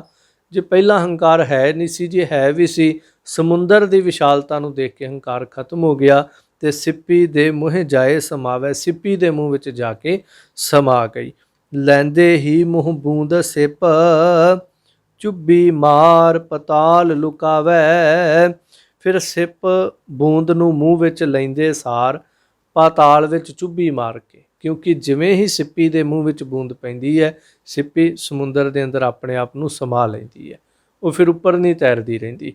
ਸੋ ਇਸ ਤਰ੍ਹਾਂ ਸਿੱਪੀ ਨੇ ਉਸ ਬੂੰਦ ਨੂੰ ਆਪਣੇ ਮੂੰਹ ਦੇ ਵਿੱਚ ਲੈ ਕੇ ਪਾਤਾਲ ਵਿਖੇ ਟੁੱਬੀ ਮਾਰ ਕੇ ਉਸ ਤੋਂ ਬਾਅਦ ਕਿਸੇ ਚਟਾਨ ਦੇ ਆਸਰੇ ਦੇ ਨਾਲ ਜਾ ਕੇ ਆਪਣੇ ਆਪ ਨੂੰ ਲੁਕਾ ਲਿਆ। ਪਹਿਲਾਂ ਡੁੱਬ ਗਈ, ਫਿਰ ਵਹਿੰਦਿਆਂ ਵਹਿੰਦਿਆਂ ਕਿਸੇ ਕਿਨਾਰੇ ਤੇ ਜਾ ਕੇ ਕਿਸੇ ਚਟਾਨ ਦੇ ਨਾਲ ਲੱਗ ਕੇ, ਕਿਸੇ ਕੋਨੇ ਦੇ ਵਿੱਚ ਲੱਗ ਕੇ ਉਸ ਸਿੱਪੀ ਨੇ ਆਪਣੇ ਆਪ ਨੂੰ ਟਿਕਾ ਲਿਆ, ਸਾਰੇ ਪਾਸਿਆਂ ਤੋਂ ਆਪਣੇ ਆਪ ਨੂੰ ਸੰਕੋਚ ਲਿਆ ਹੈ। ਫੜ ਕੱਢੈ ਮਰ ਜੀਵੜਾ, ਪਰ ਕਾਰਜ ਨੂੰ ਆਪ ਫੜਾਵੈ। ਫਿਰ ਭਾਈ ਸਾਹਿਬ ਕਹਿੰਦੇ ਜਿਹੜਾ ਮਰ ਜੀਵੜਾ ਨਾ ਉਹ ਫੜ ਕੇ ਕੱਢਦਾ ਹੈ। ਮਾਨੋ ਸਿੱਪੀ ਜਿਹੜੀ ਹੈ ਪਰ ਕਾਰਜ ਹਿਤ, ਪਰਾਏ ਸਵਾਰਥ ਦੇ ਵਾਸਤੇ ਆਪ ਫੜਾਵੈ, ਆਪਣੇ ਆਪ ਨੂੰ ਫੜਾਉਂਦਾ ਹੈ। ਕਿਉਂਕਿ ਭਾਵੇਂ ਮਰਜੀਵੜੇ ਨੇ ਫੜ ਲਿਆ, ਪਰ ਉਹਦੇ ਕੋਲ ਇੰਨੀ ਕੁ ਸਮਰੱਥਾ ਸਮਝੇ, ਜੇ ਉਹ ਸਮੁੰਦਰ ਪਾਤਾਲ 'ਚ ਲੁਕ ਸਕਦਾ ਹੈ ਤਾਂ ਉਹ ਸਿਪ ਜਿਹੜਾ ਹੈ ਉਹ ਸਵਾਂਤੀ ਬੂੰਦ ਜਿਹਦੇ 'ਚ ਸਮਾਈ ਹੈ, ਉਹਨੂੰ ਪੁਰਖ ਇਸਤਰੀ ਸਿੱਪੀ ਚੱਲਦੀ ਸਿਪ ਮਰਜੀਵੜਾ, ਇਸ ਤਰ੍ਹਾਂ ਦੋਨੇ ਸ਼ਬਦ ਜਿਹੜੇ ਨੇ ਉਹ ਵਰਤੇ ਜਾ ਸਕਦੇ ਨੇ। ਸੋ ਇਸ ਤਰ੍ਹਾਂ ਉਹ ਸਿੱਪੀ ਜਿਹੜੀ ਆਪਣੇ ਆਪ ਨੂੰ ਫੜਾ ਦਿੰਦੀ ਹੈ ਮਰਜੀਵੜੇ ਦੇ ਹੱਥ, ਕਿਉਂਕਿ ਪਤਾ ਹੈ ਫੜ ਕੇ ਮੈਨੂੰ ਕਿਸੇ ਪਰ ਕਾਰਜ ਦੇ ਵਾਸਤੇ ਵਰਤ ਦੇਵੇਗਾ। ਸੋ ਭਾਈ ਸਾਹਿਬ ਕਹਿੰਦੇ ਇਸ ਤਰ੍ਹਾਂ ਉਹਦੇ ਅੰਦਰ ਸਵਾਂਤੀ ਬੂੰਦ ਟਿਕੀ ਹੋਈ ਹੈ। ਪਰ ਵਸ ਪਰ ਉਪਕਾਰ ਨੂੰ, ਪਰ ਹੱਥ ਪੱਥਰ ਦੰਦ ਭੰਡਾਵੈ। ਫਿਰ ਉਸ ਤੋਂ ਵੱਡਾ ਉਹਨੇ ਕੀ ਕਾਰਜ ਕੀਤਾ ਹੈ ਕਿ ਦੂਜੇ ਦੇ ਪਰਉਪਕਾਰ ਦੇ ਲਈ ਪਰਾਏ ਵਸ ਪੈ ਕੇ, ਪਰਾਏ ਹੱਥ ਵਿੱਚ ਪੈ ਕੇ, ਹੁਣ ਮਰਜੀਵੜਾ ਤੇ ਉਹਦਾ ਕੋਈ ਰਿਸ਼ਤੇਦਾਰ ਨਹੀਂ ਸੀ, ਉਹਨੇ ਪਰਾਏ ਦੇ ਹੱਥਾਂ ਵਿੱਚ ਆਪਣੇ ਆਪ ਨੂੰ ਦੇ ਦਿੱਤਾ। ਕਿਉਂ? ਪਰਉਪਕਾਰ ਦੇ ਵਾਸਤੇ। ਤੇ ਉਸ ਤੋਂ ਬਾਅਦ ਪਰਾਏ ਹੱਥੀਂ ਪੱਥਰ ਦੇ ਨਾਲ ਆਪਣੇ ਦੰਦਾਂ ਨੂੰ ਉਸ ਸਿੱਪੀ ਨੇ ਭੰਨਾ ਲਿਆ, ਕਿਉਂਕਿ ਸਿੱਪੀ ਨੂੰ ਜਦੋਂ ਭੰਨਿਆ ਜਾਂਦਾ ਉਹਨੂੰ ਫਿਰ ਪੱਥਰ ਮਾਰ ਕੇ ਜਾਂ ਉਹਨੂੰ ਪੱਥਰਾਂ ਦੇ ਉੱਤੇ ਮਾਰ ਕੇ ਭੰਨਿਆ ਜਾਂਦਾ ਤਾਂ ਕਿ ਉਹਦੇ ਵਿੱਚੋਂ ਮੋਤੀ ਕੱਢਿਆ ਜਾ ਸਕੇ। ਸਿੱਪੀ ਦੇ ਵਿੱਚ ਮੋਤੀ ਹੈ, ਜਿਹੜੀ ਸਵਾਂਤੀ ਬੂੰਦ ਸਿੱਪੀ 'ਚ ਪਈ ਉਹਨੇ ਸੋਹਣੇ ਮੋਤੀ ਦਾ ਰੂਪ ਧਾਰਨ ਕੀਤਾ ਹੈ। ਹੁਣ ਉਸ ਸਿੱਪੀ ਨੂੰ ਪੱਥਰ ਮਾਰ ਮਾਰ ਕੇ ਫਿਰ ਮਰਜੀਵੜਾ ਕੱਢ ਕੇ ਪਾਣੀ 'ਚੋਂ ਉਹਨੂੰ ਤੋੜਦਾ ਹੈ। ਤੇ ਸਿੱਪੀ ਕਿਉਂ ਆਪਣੇ ਆਪ ਨੂੰ ਤੋੜਾ ਲੈਂਦੀ? ਪਰਾਏ ਕਾਰਜ ਦੇ ਵਾਸਤੇ। ਭੁੱਲ ਅਭੁੱਲ ਅਮੁੱਲ ਦੇ, ਮੋਤੀ ਦਾਨ ਨਾ ਪਛੋਤਾਵੈ।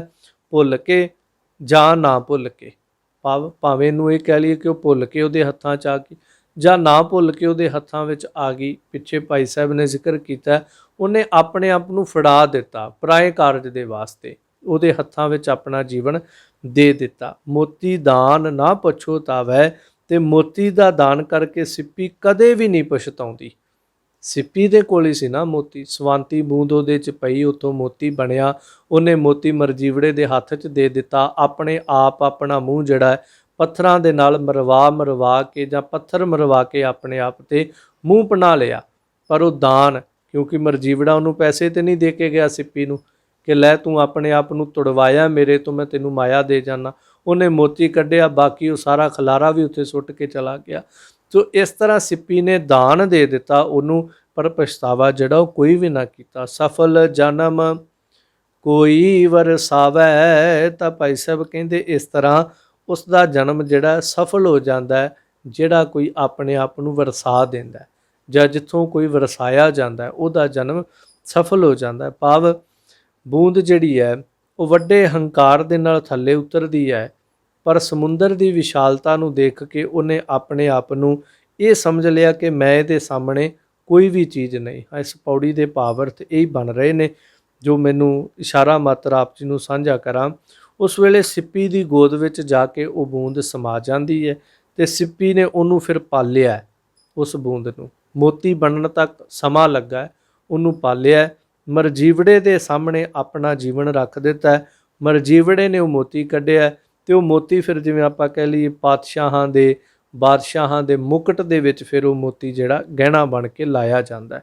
ਮੋਤੀਆਂ ਨੂੰ ਫਿਰ ਪਰੋ ਵੀ ਲਿਆ ਜਾਂਦਾ ਹੈ, ਪਰ ਉਹ ਸਿੱਪੀ ਦੇ ਵਿੱਚੋਂ ਨਿਕਲੇ ਹੋਏ ਮੋਤੀ ਮੁਕਟਾਂ ਦੇ ਉੱਤੇ ਲੱਗਦੇ ਨੇ, ਸੋਹਣੇ ਸਿਰ ਦੇ ਤਾਜ ਜਿਹੜੇ ਨੇ ਉਹਨਾਂ ਦੇ ਉੱਤੇ ਲੱਗਦੇ ਨੇ। ਇਸ ਤਰ੍ਹਾਂ ਉਸ ਛੋਟੀ ਜਿਹੀ ਬੂੰਦ ਨੇ ਨਿਮਰਤਾ ਧਾਰਨ ਕੀਤੀ, ਪਹਿਲਾਂ ਵੱਡੀ ਸੀ, ਨਿਮਰਤਾ ਧਾਰਨ ਕਰਕੇ ਸਿੱਪੀ ਦੇ ਮੂੰਹ 'ਚ ਸਮਾ ਗਈ। ਬਸ ਉਸ ਸਮਾਉਣ ਵਾਲੀ ਨਿਮਰਤਾ ਨੇ ਉਸ ਬੂੰਦ ਨੂੰ ਮੋਤੀ ਬਣਾ ਦਿੱਤਾ ਤੇ ਮੋਤੀ ਬਣ ਕੇ ਬਾਦਸ਼ਾਹਾਂ ਦੇ ਮੁਕਟ ਦੀ ਸ਼ਾਨ ਬਣ ਗਈ। ਸੋ ਇਸ ਤਰ੍ਹਾਂ ਜ਼ਿੰਦਗੀ ਦੇ ਅੰਦਰ ਨਿਮਰਤਾ ਜਿਹੜੀ ਹੈ ਉਹ ਸਾਨੂੰ ਨਿਚੀਜਿਆਂ, ਨਿਮਾਣਿਆਂ, ਨਤਾਣਿਆਂ ਨੂੰ ਰਹਿਮਤ ਦੇ ਘਰ ਵਿੱਚ ਗੁਰੂ ਆ ਜਾਵੇ, ਇਸ ਤਰ੍ਹਾਂ ਨਿਮਰਤਾ ਆ ਜਾਏ ਕਿਸੇ ਦੇ ਅੰਦਰ, ਤਾਂ ਉਹਦਾ ਸੰਸਾਰ ਦੇ ਵਿੱਚ ਭਾਵੇਂ ਹੋਂਦ ਹਸਤੀ ਨਾ ਵੀ ਹੋਵੇ ਪਰ ਉਹ ਫਿਰ ਪ੍ਰਵਾਨ ਹੋ ਜਾਂਦਾ ਹੈ। ਉਹ ਦੁਨੀਆ ਦੀ, ਉਹ ਸੰਗਤ ਦੀ, ਉਹ ਸਤਿਪੁਰਖਾਂ ਦੀ, ਜਗਿਆਸੂਆਂ ਦੀ ਨਿਗਾਹ ਦੇ ਵਿੱਚ ਉਹਨਾਂ ਦੇ ਸਿਰ ਦਾ ਤਾਜ ਬਣ ਕੇ ਇਸ ਧਰਤੀ ਤੇ, ਜਿਵੇਂ ਭਗਤ ਕਬੀਰ ਜੀ ਸ਼੍ਰੋਮਣੀ ਭਗਤ, ਸੋ ਇਸ ਤਰ੍ਹਾਂ ਸਾਰੇ ਭਗਤ ਫਿਰ ਸਾਡੇ ਅੱਜ ਵੀ ਸਿਰ ਦੇ ਤਾਜ ਹਨ। ਸੋ ਇਸ ਤਰ੍ਹਾਂ ਭਾਈ ਸਾਹਿਬ ਜੀ ਉਦਾਹਰਣ ਦੇ ਕੇ ਅੱਗੇ ਫਿਰ ਸਮਝਾਉਂਦੇ ਨੇ ਕਿ ਗੁਰੂ ਤੇ ਸਿੱਖ ਦਾ ਮੇਲ ਕੈਸਾ ਹੈ। ਬੜੀਆਂ ਪਿਆਰੀਆਂ ਪਿਆਰੀਆਂ ਉਦਾਹਰਣਾਂ ਦੇ ਰਹੇ ਨੇ। ਸੋ ਆਪ ਜੀ ਇਸੇ ਤਰ੍ਹਾਂ ਇਕਾਗਰਤਾ ਦੇ ਨਾਲ ਸਰਵਣ ਕਰਿਓ। 16ਵੀਂ ਪੌੜੀ 'ਚ ਕਿਰਪਾ ਕਰਦੇ। ਹੀਰੇ ਹੀਰਾ ਬੇਦੀਐ, ਵਰਮੇ ਕਣੀ ਅਣੀ ਹੋਏ ਨੀਰੈ। ਵਰਮੇ ਦੀ ਸਾਹਮਣੇ ਵਰਮੇ ਦੇ, ਵਰਮੇ ਕਣੀ ਅਣੀ ਹੋਏ ਨੀਰੈ। ਸੋ ਵਰਮੇ ਦੇ ਸਾਹਮਣੇ ਹੀਰੇ ਦੀ ਕਣੀ ਲਾਈ ਜਾਂਦੀ ਹੈ ਤੇ ਪਿੱਛੇ ਵੀ ਜ਼ਿਕਰ ਆਇਆ ਸੀ ਉਸ ਕਣੀ ਦੇ ਨਾਲ ਹੀ ਹੀਰਾ ਵਿੰਨਿਆ ਜਾਂਦਾ ਹੈ। ਨਹੀਂ ਤੇ ਵੈਸੇ ਹੀਰੇ ਨੂੰ ਕੋਈ ਕਵੇ ਮੈਂ ਕਿਸੇ ਤਿੱਖੀ ਚੀਜ਼ ਨਾਲ ਉਹਦੇ 'ਚ ਸੁਰਾਖ ਕਰ ਦੇਵਾਂ, ਡਰਿਲ ਮਸ਼ੀਨ ਨਾਲ ਸੁਰਾਖ ਕਰ ਦੇਵਾਂ, ਇਹ ਨਹੀਂ ਹੋ ਸਕੇਗਾ। ਸੋ ਇਸ ਤਰ੍ਹਾਂ ਭਾਈ ਸਾਹਿਬ ਜੀ ਇੱਥੇ ਸਮਝਾਉਂਦੇ ਨੇ ਹੀਰੇ ਦੇ ਨਾਲ ਧੀਰੇ ਧੀਰੇ ਹੌਲੀ ਹੌਲੀ ਹੀਰਾ ਜਿਹੜਾ ਫਿਰ ਉਹ ਵਿੰਨਿਆ ਜਾਂਦਾ ਹੈ। ਭਾਵ ਗੁਰੂ ਸਤਿਗੁਰੂ ਪੂਰਾ ਜਿਹੜਾ ਹੈ ਉਹ ਸ਼ਬਦ ਦੀ ਕਣੀ ਦੇ ਨਾਲ ਸਿੱਖ ਦਾ ਮਨ ਰੂਪੀ ਹੀਰਾ ਜਿਹੜਾ ਇਹਨੂੰ ਵਿੰਨ ਦਿੰਦਾ ਹੈ। ਸੋ ਇਸ ਤਰ੍ਹਾਂ ਵਿੰਨਣ ਤੋਂ ਬਾਅਦ ਕੀ ਹੁੰਦਾ ਹੈ? ਧਾਗਾ ਹੋਏ ਪਰੋਈਐ, ਹੀਰਾ ਮਾਲ ਰਸਾਲ ਗਹੀਰੈ। ਫਿਰ ਧਾਗਾ ਹੋਵੇ, ਉਸ ਹੀਰੇ ਦੇ ਵਿੱਚ ਧਾਗਾ ਜਿਹੜਾ ਉਹ ਪਰੋ ਲਿਆ ਜਾਂਦਾ ਤੇ ਫਿਰ ਉਹ ਹੀਰਿਆਂ ਦੀ ਮਾਲਾ ਜਿਹੜੀ ਹੀਰੇ ਮਾਲ ਰਸਾਲ ਗਹੀਰੈ, ਉਹ ਫਿਰ ਬਹੁਤ ਗਹੀਰਾ, ਬੜੀ ਸੁੰਦਰ ਰਸਾਲ ਗਹੀਰਾ, ਬੜੀ ਸੁੰਦਰ ਮਾਲਾ ਬਣਦੀ ਹੈ ਹੀਰਿਆਂ ਦੀ। ਫਿਰ ਉਹਨੂੰ ਦੁਨੀਆ ਪਹਿਨਦੀ ਹੈ, ਹੀਰਿਆਂ ਦੇ ਹਾਰ ਪਹਿਨੇ ਜਾਂਦੇ ਨੇ, ਹੀਰਿਆਂ ਦੀਆਂ ਮਾਲਾ ਪਹਿਨੀਆਂ ਜਾਂਦੀਆਂ। ਸੋ ਇਸ ਤਰ੍ਹਾਂ ਜਦੋਂ ਗੁਰੂ ਕਿਰਪਾ ਕਰਕੇ ਸ਼ਬਦ ਦੀ ਕਣੀ ਦੇ ਨਾਲ ਇਸ ਮਨ ਨੂੰ ਵਿੰਨ ਦਿੰਦਾ ਹੈ, ਫਿਰ ਉਸ ਤੋਂ ਬਾਅਦ ਪ੍ਰੇਮ ਦੀ ਡੋਰੀ, ਪ੍ਰੇਮ ਦਾ ਧਾਗਾ ਜਦੋਂ ਇਸ ਵਿੰਨੇ ਹੋਏ ਮਨ ਦੇ ਵਿੱਚ ਦੀ ਲੰਘਦਾ ਹੈ। ਸਾਧ ਸੰਗਤ ਗੁਰ ਸ਼ਬਦ ਲਿਵ, ਹਉ ਮੈਂ ਮਾਰ ਮਰੈ ਮਨ ਧੀਰੇ। ਫਿਰ ਭਾਈ ਸਾਹਿਬ ਜੀ ਕਹਿੰਦੇ ਸਾਧ ਸੰਗਤ ਦੇ ਵਿੱਚ ਗੁਰ ਸ਼ਬਦ ਦੇ ਨਾਲ ਪ੍ਰੀਤ ਕਰਕੇ ਮਮਤਾ ਨੂੰ ਮਾਰ ਕੇ ਮਨ ਅਚਲ ਹੋ ਜਾਵੇ। ਕਿਉਂਕਿ ਸ਼ਬਦ ਨਾਲ ਪ੍ਰੀਤ ਬਣ ਜੇ, ਅੰਦਰ ਦੀ ਮਮਤਾ ਮਰ ਕੇ ਮਨ ਜਿਹੜਾ ਫਿਰ ਸਿੱਖ ਦਾ ਅਚਲ ਹੋ ਜਾਵੇ। ਜਿਨ੍ਹਾਂ ਦਾ ਅਚਲ ਹੋ ਗਿਆ, ਮਨ ਜਿਨ ਮਨ ਦੇ ਮਨ ਗਿਣ, ਮਨ ਜਿਨ ਮਨ ਦੇ ਲਏ ਮਨ, ਗੁਣ ਵਿੱਚ ਗੁਣ ਗੁਰਮੁਖ ਸਰੀਰੈ। 3 ਵਾਰ ਮਨ ਸ਼ਬਦ ਆਉਂਦਾ ਹੈ, ਜਿਸ ਦੇ ਭਾਵ ਅਰਥ ਇਸ ਤਰ੍ਹਾਂ ਨੇ ਕਿ ਮਨ ਗੁਰਾਂ ਨੂੰ ਦੇ ਕੇ, ਫਿਰ ਮਨ ਦੇ ਲਏ, ਮਨ ਗੁਰੂ ਨੂੰ ਦੇ ਕਰਕੇ ਮਨ ਦੇ ਲਏ। ਹੁਣ ਮਨ ਦੇ ਲਏ ਭਾਵ ਗੁਰੂ ਤੋਂ ਮੰਤਰ ਲਵੇ, ਗੁਰ ਮੰਤਰ, ਮੂਲ ਮੰਤਰ, ਵਾਹਿਗੁਰੂ ਮੰਤਰ ਜਿਹੜਾ ਇਹ ਲਵੇ। ਫਿਰ ਮਨ ਗੁਣ ਵਿੱਚ ਗੁਣ ਗੁਰਮੁਖ ਸਰੀਰ ਹੈ। ਫਿਰ ਮਨ ਜਿੱਤੀ ਦਾ ਹੈ, ਮਨ ਗੁਰੂ ਨੂੰ ਦੇ ਕੇ, ਫਿਰ ਗੁਰੂ ਤੋਂ ਮੰਤਰ ਲੈ ਕੇ, ਫਿਰ ਇਸ ਮਨ ਦੇ ਉੱਤੇ ਜਿੱਤ ਮਿਲਦੀ, ਜਿਹਨੂੰ ਗੁਰੂ ਨਾਨਕ ਪਾਤਸ਼ਾਹ ਕਹਿੰਦੇ ਮਨ ਜੀਤਾ ਜਗ ਜੀਤ। ਫਿਰ ਮਨ ਦੇ ਉੱਤੇ ਜਿੱਤ ਮਿਲਦੀ ਹੈ ਤੇ ਇਹੀ ਗੁਣਾਂ ਦੇ ਵਿੱਚੋਂ ਗੁਣ ਜਿਹੜਾ ਗੁਰਮੁਖਾਂ ਦੇ ਸਰੀਰ ਵਿਖੇ, ਉਹ ਗੁਣ ਕੀ ਹੈ ਤਾਂ ਉਹਨੂੰ ਭਾਈ ਸਾਹਿਬ ਜੀ ਅੱਗੇ ਦੱਸਦੇ, ਭਾਵ ਗੁਣ ਵਿੱਚ ਗੁਣ ਗੁਰਮੁਖ ਸਰੀਰ ਹੈ। ਗੁਰਮੁਖਾਂ ਦੇ ਸਰੀਰ ਵਿੱਚ ਇਹ ਸਾਰਿਆਂ ਤੋਂ ਵੱਡਾ ਗੁਣ ਹੈ। ਉਹ ਕਿਹੜਾ ਗੁਣ ਹੈ ਤਾਂ ਅਗਲੀ ਪੰਕਤੀ 'ਚ ਸਪਸ਼ਟ ਕਰਕੇ ਕਹਿੰਦੇ, ਪੈਰੀ ਪੈ ਪਾ ਖਾਕ ਹੋਏ ਕਾਮ ਧੇਨ ਸੰਤ ਰੇਣ ਨਾ ਨੀਰੈ।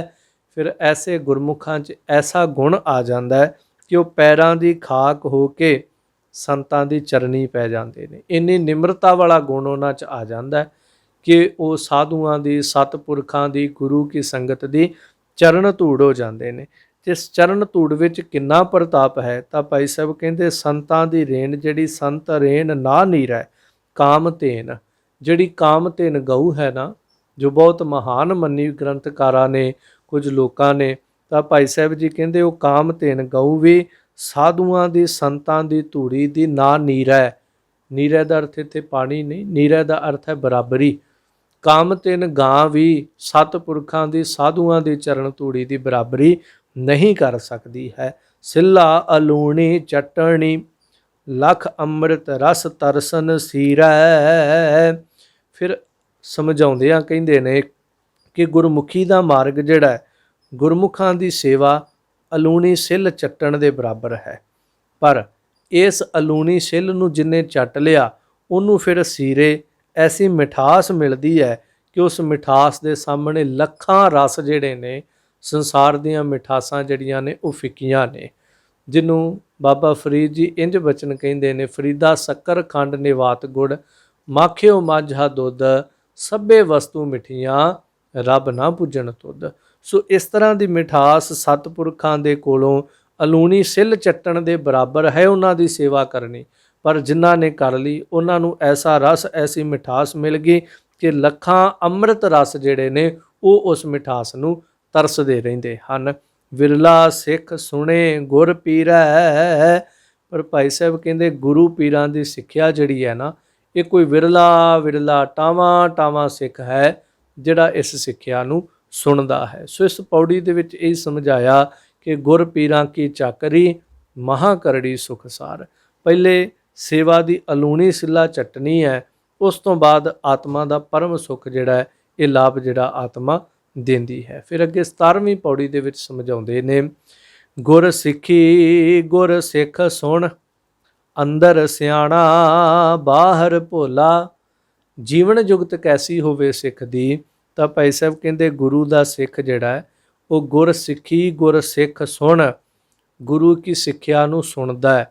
ਆਰਾਮ ਧਿਆਨ ਦੇ ਨਾਲ ਬਹਿ ਕਰਕੇ ਸੁਣਨ ਤੋਂ ਬਾਅਦ ਅੰਦਰੋਂ ਸਿਆਣਾ ਤੇ ਬਾਹਰ ਭੋਲਾ। ਬਾਹਰੋਂ ਸਿੱਧਰਾ ਪੱਧਰਾ, ਅੰਦਰੋਂ ਸਾਰੀ ਦੁਨੀਆ ਦੀ ਉਹਨੂੰ ਸਮਝ ਆ ਜਾਂਦੀ, ਅੰਦਰੋਂ ਆਪਣੇ ਆਪ ਦੀ ਸਮਝ ਆ ਜਾਂਦੀ, ਦੁਨੀਆ ਦੀਆਂ ਚਤੁਰਾਈਆਂ ਦੀ ਸਮਝ ਆ ਜਾਂਦੀ। ਪਰ ਫਿਰ ਵੀ ਇੰਨਾ ਸਿਆਣਾ ਹੋ ਕਰਕੇ ਬਾਹਰੋਂ ਸਾਧ ਮੁਰਾਦਾ ਰਹਿੰਦਾ, ਬਾਹਰੋਂ ਬਿਲਕੁਲ ਭੋਲਾ ਭਾਲਾ ਰਹਿੰਦਾ। ਇਹ ਨਹੀਂ ਜੇ ਅੰਦਰ ਸਮਝ ਆ ਗਈ ਤੇ ਬਾਹਰ ਵੀ ਚਤੁਰਾਈਆਂ ਵਿਖਾਉਣ ਲੱਗ ਪਵੇ। ਸੋ ਇਸ ਤਰ੍ਹਾਂ ਭਾਈ ਸਾਹਿਬ ਜੀ ਕਹਿੰਦੇ ਜੀਵਨ ਮੁਕਤ ਦੀ ਕਰਨੀ ਕਿਸ ਤਰ੍ਹਾਂ ਦੀ ਹੁੰਦੀ, ਜੀਵਨ ਮੁਕਤ ਵਾਲੇ ਦੀ, ਉਹ ਗੁਰੂ ਕਾ ਸਿੱਖ ਗੁਰੂ ਕੀ ਸਿੱਖਿਆ ਸੁਣ ਕੇ ਅੰਦਰੋਂ ਸਿਆਣਾ ਤੇ ਬਾਹਰੋਂ ਭੋਲਾ ਹੈ। ਸ਼ਬਦ ਸੁਰਤ ਸਾਵਧਾਨ ਹੋਏ ਵਿਣ ਗੁਰ ਸ਼ਬਦ ਨਾ ਸੁਣਾਈ ਬੋਲਾ। ਉਹ ਸ਼ਬਦ ਸੁਰਤ ਦੇ ਵਿੱਚ ਬਿਲਕੁਲ ਸਾਵਧਾਨ ਹੋ ਕੇ ਰਹਿੰਦਾ ਤੇ ਸ਼ਬਦ ਤੋਂ ਬਿਨਾਂ ਉਹ ਕੁਝ ਨਹੀਂ ਸੁਣਦਾ। ਮਾਨੋ ਜਿਵੇਂ ਬੋਲਾ ਹੋ ਜਾਵੇ, ਸੰਸਾਰ ਦੇ ਵਿੱਚ ਜਿਵੇਂ ਬੋਲੇ ਬੰਦੇ ਨੂੰ ਕੁਝ ਨਹੀਂ ਸੁਣਦਾ, ਇਸ ਤਰ੍ਹਾਂ ਉਹ ਗੁਰੂ ਕਾ ਸਿੱਖ ਗੁਰੂ ਕੀ ਸਿੱਖਿਆ ਗੁਰੂ ਕੇ ਸ਼ਬਦ ਤੋਂ ਬਿਨਾਂ ਸੰਸਾਰ ਦੀ ਨਿੰਦਾ ਚੁਗਲੀ ਕਥਾ ਕਹਾਣੀਆਂ ਗੀਤ ਸੰਗੀਤ ਕੁਝ ਨਹੀਂ ਸੁਣਦਾ। ਸੰਸਾਰ ਦੇ ਵਿੱਚ ਮਾਨੋ ਜਿਵੇਂ ਬੋਲਿਆਂ ਦੀ ਨਿਆਈ ਰਹਿੰਦਾ ਤੇ ਨਾ ਸਾਰਿਆਂ ਵੱਲੋਂ ਆਪਣੇ ਕੰਨ ਸੰਕੋਚ ਲੈਂਦਾ। ਸਤਿਗੁਰੂ ਦਰਸ਼ਨ ਦੇਖਣਾ ਸਾਧ ਸੰਗਤ ਵਿੱਚ ਅੰਨਾ ਖੋਲਾ। ਫਿਰ ਸਤਿਗੁਰੂ ਦੇ ਦਰਸ਼ਨ ਦੇਖਣੇ ਹੀ ਉਹਦੇ ਜੀਵਨ ਵਿੱਚ ਹਨ। ਉਹ ਗੁਰੂ ਦੇ ਦਰਸ਼ਨਾਂ ਤੋਂ ਬਿਨਾਂ ਹੋਰ ਕੁਝ ਵੀ ਨਹੀਂ ਵੇਖਦਾ। ਭਾਵ ਉਹ ਸੰਸਾਰ ਦੇ ਵਿੱਚ ਸਾਧ ਸੰਗਤ ਤੋਂ ਬਾਅਦ ਮਾਨੋ ਅੰਨਾ ਕਾਣਾ ਹੈ। ਅੰਨਾ ਖੋਲਾ ਦਾ ਅਰਥ ਹੁੰਦਾ ਅੰਨਾ ਕਾਣਾ। ਹੁਣ ਜਿਵੇਂ ਅੰਨਾ ਕਾਣਾ ਹੈ, ਉਹਨੂੰ ਕੁਝ ਨਹੀਂ ਦਿਸਦਾ। ਉਹ ਗੁਰੂ ਕਾ ਸਿੱਖ ਜਿਹੜਾ ਹੈ ਉਹ ਗੁਰੂ ਕੇ ਦਰਸ਼ਨਾਂ ਤੋਂ ਬਿਨਾਂ ਸੰਸਾਰ ਨੂੰ ਦੇਖਣ ਦੇ ਵਾਸਤੇ ਮਾਨੋ ਆਪਣੇ ਆਪ ਨੂੰ ਅੰਨ੍ਹਿਆਂ ਕਾਣਿਆਂ ਦੀ ਨਿਆਈ ਕਰ ਲੈਂਦਾ ਹੈ। ਉਹ ਗੁਰੂ ਦੇ ਦਰਸ਼ਨਾਂ ਤੋਂ ਬਿਨਾਂ ਸੰਸਾਰ ਆਡੰਬਰ ਆਦਿਕ ਜਿਹੜੇ ਹਨ ਇਹਨਾਂ ਨੂੰ ਦੇਖਣਾ ਪ੍ਰਵਾਨ ਹੀ ਨਹੀਂ ਕਰਦਾ। ਵਾਹਿਗੁਰੂ ਗੁਰ ਸ਼ਬਦ ਲੈ ਪਿਰਮ ਪਿਆਲਾ ਚੁੱਪ ਚਬੋਲਾ। ਫਿਰ ਪਿਆਲਾ ਚੁੱਪ ਚਬੋਲਾ ਭਾਵ ਚੁੱਪ ਹੋ ਕਰਕੇ ਪੀਂਦਾ ਹੈ। ਕੀ ਕਰਦਾ ਹੈ? ਵਾਹਿਗੁਰੂ ਮੰਤਰ ਲੈ ਕਰਕੇ, ਵਾਹਿਗੁਰੂ ਗੁਰ ਸ਼ਬਦ ਲੈ, ਵਾਹਿਗੁਰੂ ਸ਼ਬਦ ਗੁਰੂ ਤੋਂ ਲੈ ਕਰਕੇ ਪ੍ਰੇਮ ਦਾ ਪਿਆਲਾ ਜਿਹੜਾ ਉਹ ਚੁੱਪਚਾਪ ਹੋ ਕੇ ਪੀਂਦਾ ਹੈ। ਉਹ ਢੰਡੋਰਾ ਨਹੀਂ ਪਿੱਟਦਾ ਕਿ ਅੱਜ ਮੈਂ ਇੰਨਾ ਜਪ ਲਿਆ, ਅੱਜ ਮੈਨੂੰ ਇੰਨਾ ਰਸ ਆ ਗਿਆ, ਅੱਜ ਮੈਂ ਇੰਨੇ ਘੰਟੇ ਜਪਿਆ। ਨਹੀਂ, ਉਹ ਮਸਤ ਹੋ ਕਰਕੇ ਚੁੱਪ ਕਰਕੇ ਅੰਦਰ ਬਹਿ ਕੇ ਪੀਂਦਾ ਹੈ ਤੇ ਉਹਨੂੰ ਪੀ ਕਰਕੇ ਉਸ ਸੁਖਮਾਰੀ ਨੂੰ ਮਾਣਦਾ ਹੈ। ਸੋ ਫਿਰ ਭਾਈ ਸਾਹਿਬ ਕਹਿੰਦੇ ਪੈਰੀ ਪੈ ਪਾ ਖਾਕ ਹੋਏ, ਚਰਨ ਧੋਏ ਚਰਨੋਦਕ ਝੋਲਾ। ਫਿਰ ਇਸ ਤਰ੍ਹਾਂ ਸਾਰਿਆਂ ਦੀ ਚਰਨ ਧੂੜ ਹੋ ਕੇ ਚਰਨ ਬੰਦਨਾ ਕਰਦਾ ਹੈ। ਭਾਵ ਇੰਨੀ ਨਿਮਰਤਾ ਵਿੱਚ ਜਿਉਂਦਾ ਹੈ। ਜਿਹੜਾ ਜੀਵਨ ਮੁਕਤ ਅਵਸਥਾ ਵਾਲਾ ਹੈ, ਉਹਦੀ ਅਵਸਥਾ ਹੈ ਚਰਨ ਧੋਏ। ਉਹ ਫਿਰ ਸਾਰਿਆਂ ਦੇ ਚਰਨ ਧੋਂਦਾ ਹੈ ਤੇ ਚਰਨ ਧੋਏ ਚਰਨੋਦਕ ਝੋਲਾ। ਪੁਰਾਣੇ ਗੁਰਸਿੱਖ ਜਿਹੜੇ ਗੁਰੂ ਦੇ ਵੀ ਚਰਨਾਮ੍ਰਿਤ ਲੈਂਦੇ ਸੀ, ਸੰਗਤ ਦਾ ਵੀ ਚਰਨਾਮ੍ਰਿਤ ਜਿਹੜਾ ਉਹ ਪਿਆਰ ਦੇ ਨਾਲ ਗ੍ਰਹਿਣ ਕਰ ਲੈਂਦੇ ਸਨ। ਸੋ ਇਸ ਤਰ੍ਹਾਂ ਝੋਲ ਕੇ, ਝੋਲਾ ਦਾ ਅਰਥ ਹੈ ਇੱਥੇ ਲੀਤਾ ਲੈਣਾ। ਸੋ ਇਸ ਤਰ੍ਹਾਂ ਉਹ ਗੁਰੂ ਦਾ ਚਰਨਾਮ੍ਰਿਤ ਜਿਹੜਾ ਉਹ ਲੈਂਦਾ ਹੈ ਤੇ ਸਾਰਿਆਂ ਦੀ ਚਰਨ ਧੂੜੀ ਹੋ ਕੇ ਰਹਿੰਦਾ ਹੈ। ਚਰਨ ਕਵਲ ਚਿਤ ਭਵਰ ਕਰ, ਭਵ ਜਲ ਅੰਦਰ ਰਹਿ ਨਿਰੋਲਾ। ਸੋ ਭੌਰੇ ਦੇ ਸਮਾਨ ਆਪਣਾ ਚਰਨ ਜਿਹੜਾ ਹੈ ਉਹ ਗੁਰੂ ਦੇ, ਆਪਣਾ ਮਨ ਜਿਹੜਾ ਹੈ ਗੁਰੂ ਦੇ ਚਰਨਾਂ ਰੂਪੀ ਕਵਲ ਦੇ ਵਿੱਚ ਇਹਨੂੰ ਭੌਰੇ ਦੇ ਸਮਾਨ ਕਰ ਲੈਂਦਾ ਆਪਣੇ ਚਿੱਤ ਨੂੰ, ਤੇ ਸੰਸਾਰ ਦੇ ਵਿੱਚ ਨਿਰਲੇਪ ਰਹਿੰਦਾ। ਜਿਸ ਤਰ੍ਹਾਂ ਕਮਲ ਪਾਣੀ ਤੋਂ ਨਿਰਲੇਪ ਰਹਿੰਦਾ, ਇਸ ਤਰ੍ਹਾਂ ਫਿਰ ਜੀਵਨ ਮੁਕਤ ਜਿਹੜਾ ਉਹ ਭੌਰੇ ਦੇ ਸਮਾਨ ਚਿੱਤ ਚਰਨਾਂ ਕਮਲਾਂ ਵਿਖੇ ਕਰਕੇ, ਜਿਵੇਂ ਭੌਰਾ ਕਮਲ ਦੇ ਅੰਦਰ ਸਮਾ ਜਾਂਦਾ, ਉਹ ਫਿਰ ਆਪਣੇ ਚਿੱਤ ਨੂੰ ਗੁਰੂ ਕੇ ਚਰਨਾਂ ਕਮਲਾਂ ਵਿੱਚ ਸਮਾ ਕੇ ਸੰਸਾਰ ਦੇ ਵੱਲੋਂ ਬਿਲਕੁਲ ਨਿਰਲੇਪ, ਨਿਰਇੱਛਤ, ਵਾਸ਼ਨਾ ਰਹਿਤ, ਬਿਲਕੁਲ ਨਿਰਮਲ ਰਹਿੰਦਾ ਹੈ। ਜੀਵਨ ਮੁਕਤ ਸਚਾਵਾ ਚੋਲਾ। ਚੋਲਾ ਦਾ ਅਰਥ ਹੈ ਜਾਮਾ। ਸੋ ਇਸ ਤਰ੍ਹਾਂ ਜੀਵਨ ਮੁਕਤ ਸੱਚਾ ਜਾਮਾ, ਭਾਵ ਇਹ ਉਹਦਾ ਜਨਮ ਜਿਹੜਾ ਸਫਲ ਹੈ। ਸੋ ਇਸ ਪੌੜੀ ਦੇ ਵਿੱਚ ਇਹ ਸਮਝਾਇਆ ਜਿਹੜਾ ਜੀਵਨ ਮੁਕਤ ਹੈ ਉਹਦੀ ਅਵਸਥਾ ਕੈਸੀ ਹੈ। ਸੰਖੇਪ ਅਰਥ ਕਵਾ ਤਾਂ ਉਹ ਗੁਰੂ ਕੀ ਸਿੱਖਿਆ ਲੈ ਕੇ ਉਹ ਗੁਰਸਿੱਖ ਜਿਹੜਾ ਅੰਦਰੋਂ ਸਿਆਣਾ ਹੋ ਜਾਂਦਾ, ਬਾਹਰੋਂ ਭੋਲਾ ਹੋ ਜਾਂਦਾ, ਸ਼ਬਦ ਦੇ ਵਿੱਚ ਸੁਰਤ ਲਾ ਲੈਂਦਾ, ਸੰਸਾਰ ਵੱਲੋਂ ਬੋਲਾ ਹੋ ਜਾਂਦਾ, ਗੁਰੂ ਕੇ ਦਰਸ਼ਨਾਂ ਨੂੰ ਦੇਖਦਾ, ਸੰਸਾਰ ਵੱਲੋਂ ਕਾਣਾ ਹੋ ਜਾਂਦਾ, ਗੁਰੂ ਕੇ ਸ਼ਬਦ ਦੇ ਰਸ ਨੂੰ ਚੁੱਪ ਕਰਕੇ ਅੰਦਰੇ ਅੰਦਰ ਚੱਖਦਾ ਹੈ, ਪੀਂਦਾ ਹੈ, ਸੰਗਤ ਦੀ ਚਰਨ ਧੂੜ ਮਾਣਦਾ ਹੈ ਤੇ ਗੁਰੂ ਕਾ ਚਰਨਾਮ੍ਰਿਤ ਲੈਂਦਾ ਹੈ ਤੇ ਗੁਰੂ ਕੇ ਚਰਨਾਂ ਰੂਪੀ ਕਮਲ ਦੇ ਅੰਦਰ ਆਪਣੇ ਭੌਰੇ ਵਰਗੇ ਚਿੱਤ ਨੂੰ ਟਿਕਾ ਕੇ ਅਡੋਲ ਨਿਰਮਲ ਹੋ ਕਰਕੇ ਰਹਿੰਦਾ। ਸੋ ਜੀਵਨ ਮੁਕਤ ਸਚਾਵਾ ਚੋਲਾ। ਇਸ ਤਰ੍ਹਾਂ ਉਹਦਾ ਜਾਮਾ, ਉਹਦਾ ਚੋਲਾ ਇਹ ਜੀਵਨ ਮੁਕਤ ਹੋ ਜਾਂਦਾ। ਉਹਦਾ ਸਰੀਰ ਰੂਪੀ ਜਾਮਾ ਜਿਹੜਾ ਇਹ ਜੀਵਨ ਮੁਕਤ ਹੋ ਕਰਕੇ ਉਹ ਹੰਡਾਉਂਦਾ ਹੈ। ਸੋ ਇਸ ਤਰ੍ਹਾਂ ਭਾਈ ਸਾਹਿਬ ਜੀ ਨੇ ਅੱਜ ਇਹਨਾਂ 17ਵੀਂ ਪੌੜੀ ਤੱਕ ਜੋ ਪਾਵਨ ਉਪਦੇਸ਼ ਬਖਸ਼ਿਸ਼ ਕੀਤੇ ਨੇ, ਨਿਮਰਤਾ, ਉਸ ਤੋਂ ਬਾਅਦ ਨਿਮਰਤਾ ਦੇ ਵਿੱਚ ਰਹਿੰਦਿਆਂ ਹੋਇਆਂ ਗੰਨੇ ਦੀ ਉਦਾਹਰਣ ਦਿੱਤੀ, ਸਿੱਪੀ ਦੇ ਵਿੱਚ ਪਏ ਹੋਏ ਉਹ ਸਵੰਤੀ ਬੂੰਦ ਦੀ ਉਦਾਹਰਣ ਦਿੱਤੀ, ਫਿਰ ਜੀਵਨ ਮੁਕਤ ਗੁਰਸਿੱਖ ਦੀ ਉਦਾਹਰਣ ਦਿੱਤੀ। ਸੋ ਭੁੱਲਾਂ ਦੀ ਖਿਮਾ ਗੁਰੂ ਕਿਰਪਾ ਕਰੇ ਤੇ ਭਾਈ ਸਾਹਿਬ ਜੀ ਦੀਆਂ ਪਾਵਨ ਉਦਾਹਰਨਾਂ, ਉਹਨਾਂ ਦੇ ਉਪਦੇਸ਼ ਸਾਨੂੰ ਸਮਝ ਆਵਣ ਤੇ ਅਸੀਂ ਨਿਮਰਤਾ ਵਾਲਾ, ਗੁਰਮੁਖਾਂ ਵਾਲਾ ਜੀਵਨ ਜਿਹੜਾ ਗ੍ਰਹਿਣ ਕਰ ਸਕੀਏ। ਸਤਿਗੁਰੂ ਸਮੱਤ ਦੀ ਦਾਤ ਬਖਸ਼ ਨਿਵਾਜਨਾ ਕਰਨ। ਸੋ ਅਗਲੀ 18ਵੀਂ ਪੌੜੀ ਅਗਲੇ ਦੀਵਾਨਾਂ 'ਚ ਸਰਵਣ ਕਰਾਂਗੇ ਜੀ। ਚਰਨ ਕਵਲ ਚਿਤ ਭਵਰ ਕਰ, ਭਵ ਜਲ ਅੰਦਰ ਰਹਿ ਨਿਰੋਲਾ। ਜੀਵਨ ਮੁਕਤ ਸਚਾਵਾ ਚੋਲਾ। ਵਾਹਿਗੁਰੂ ਜੀ ਕਾ ਖਾਲਸਾ, ਵਾਹਿਗੁਰੂ ਜੀ ਕੀ ਫਤਿਹ।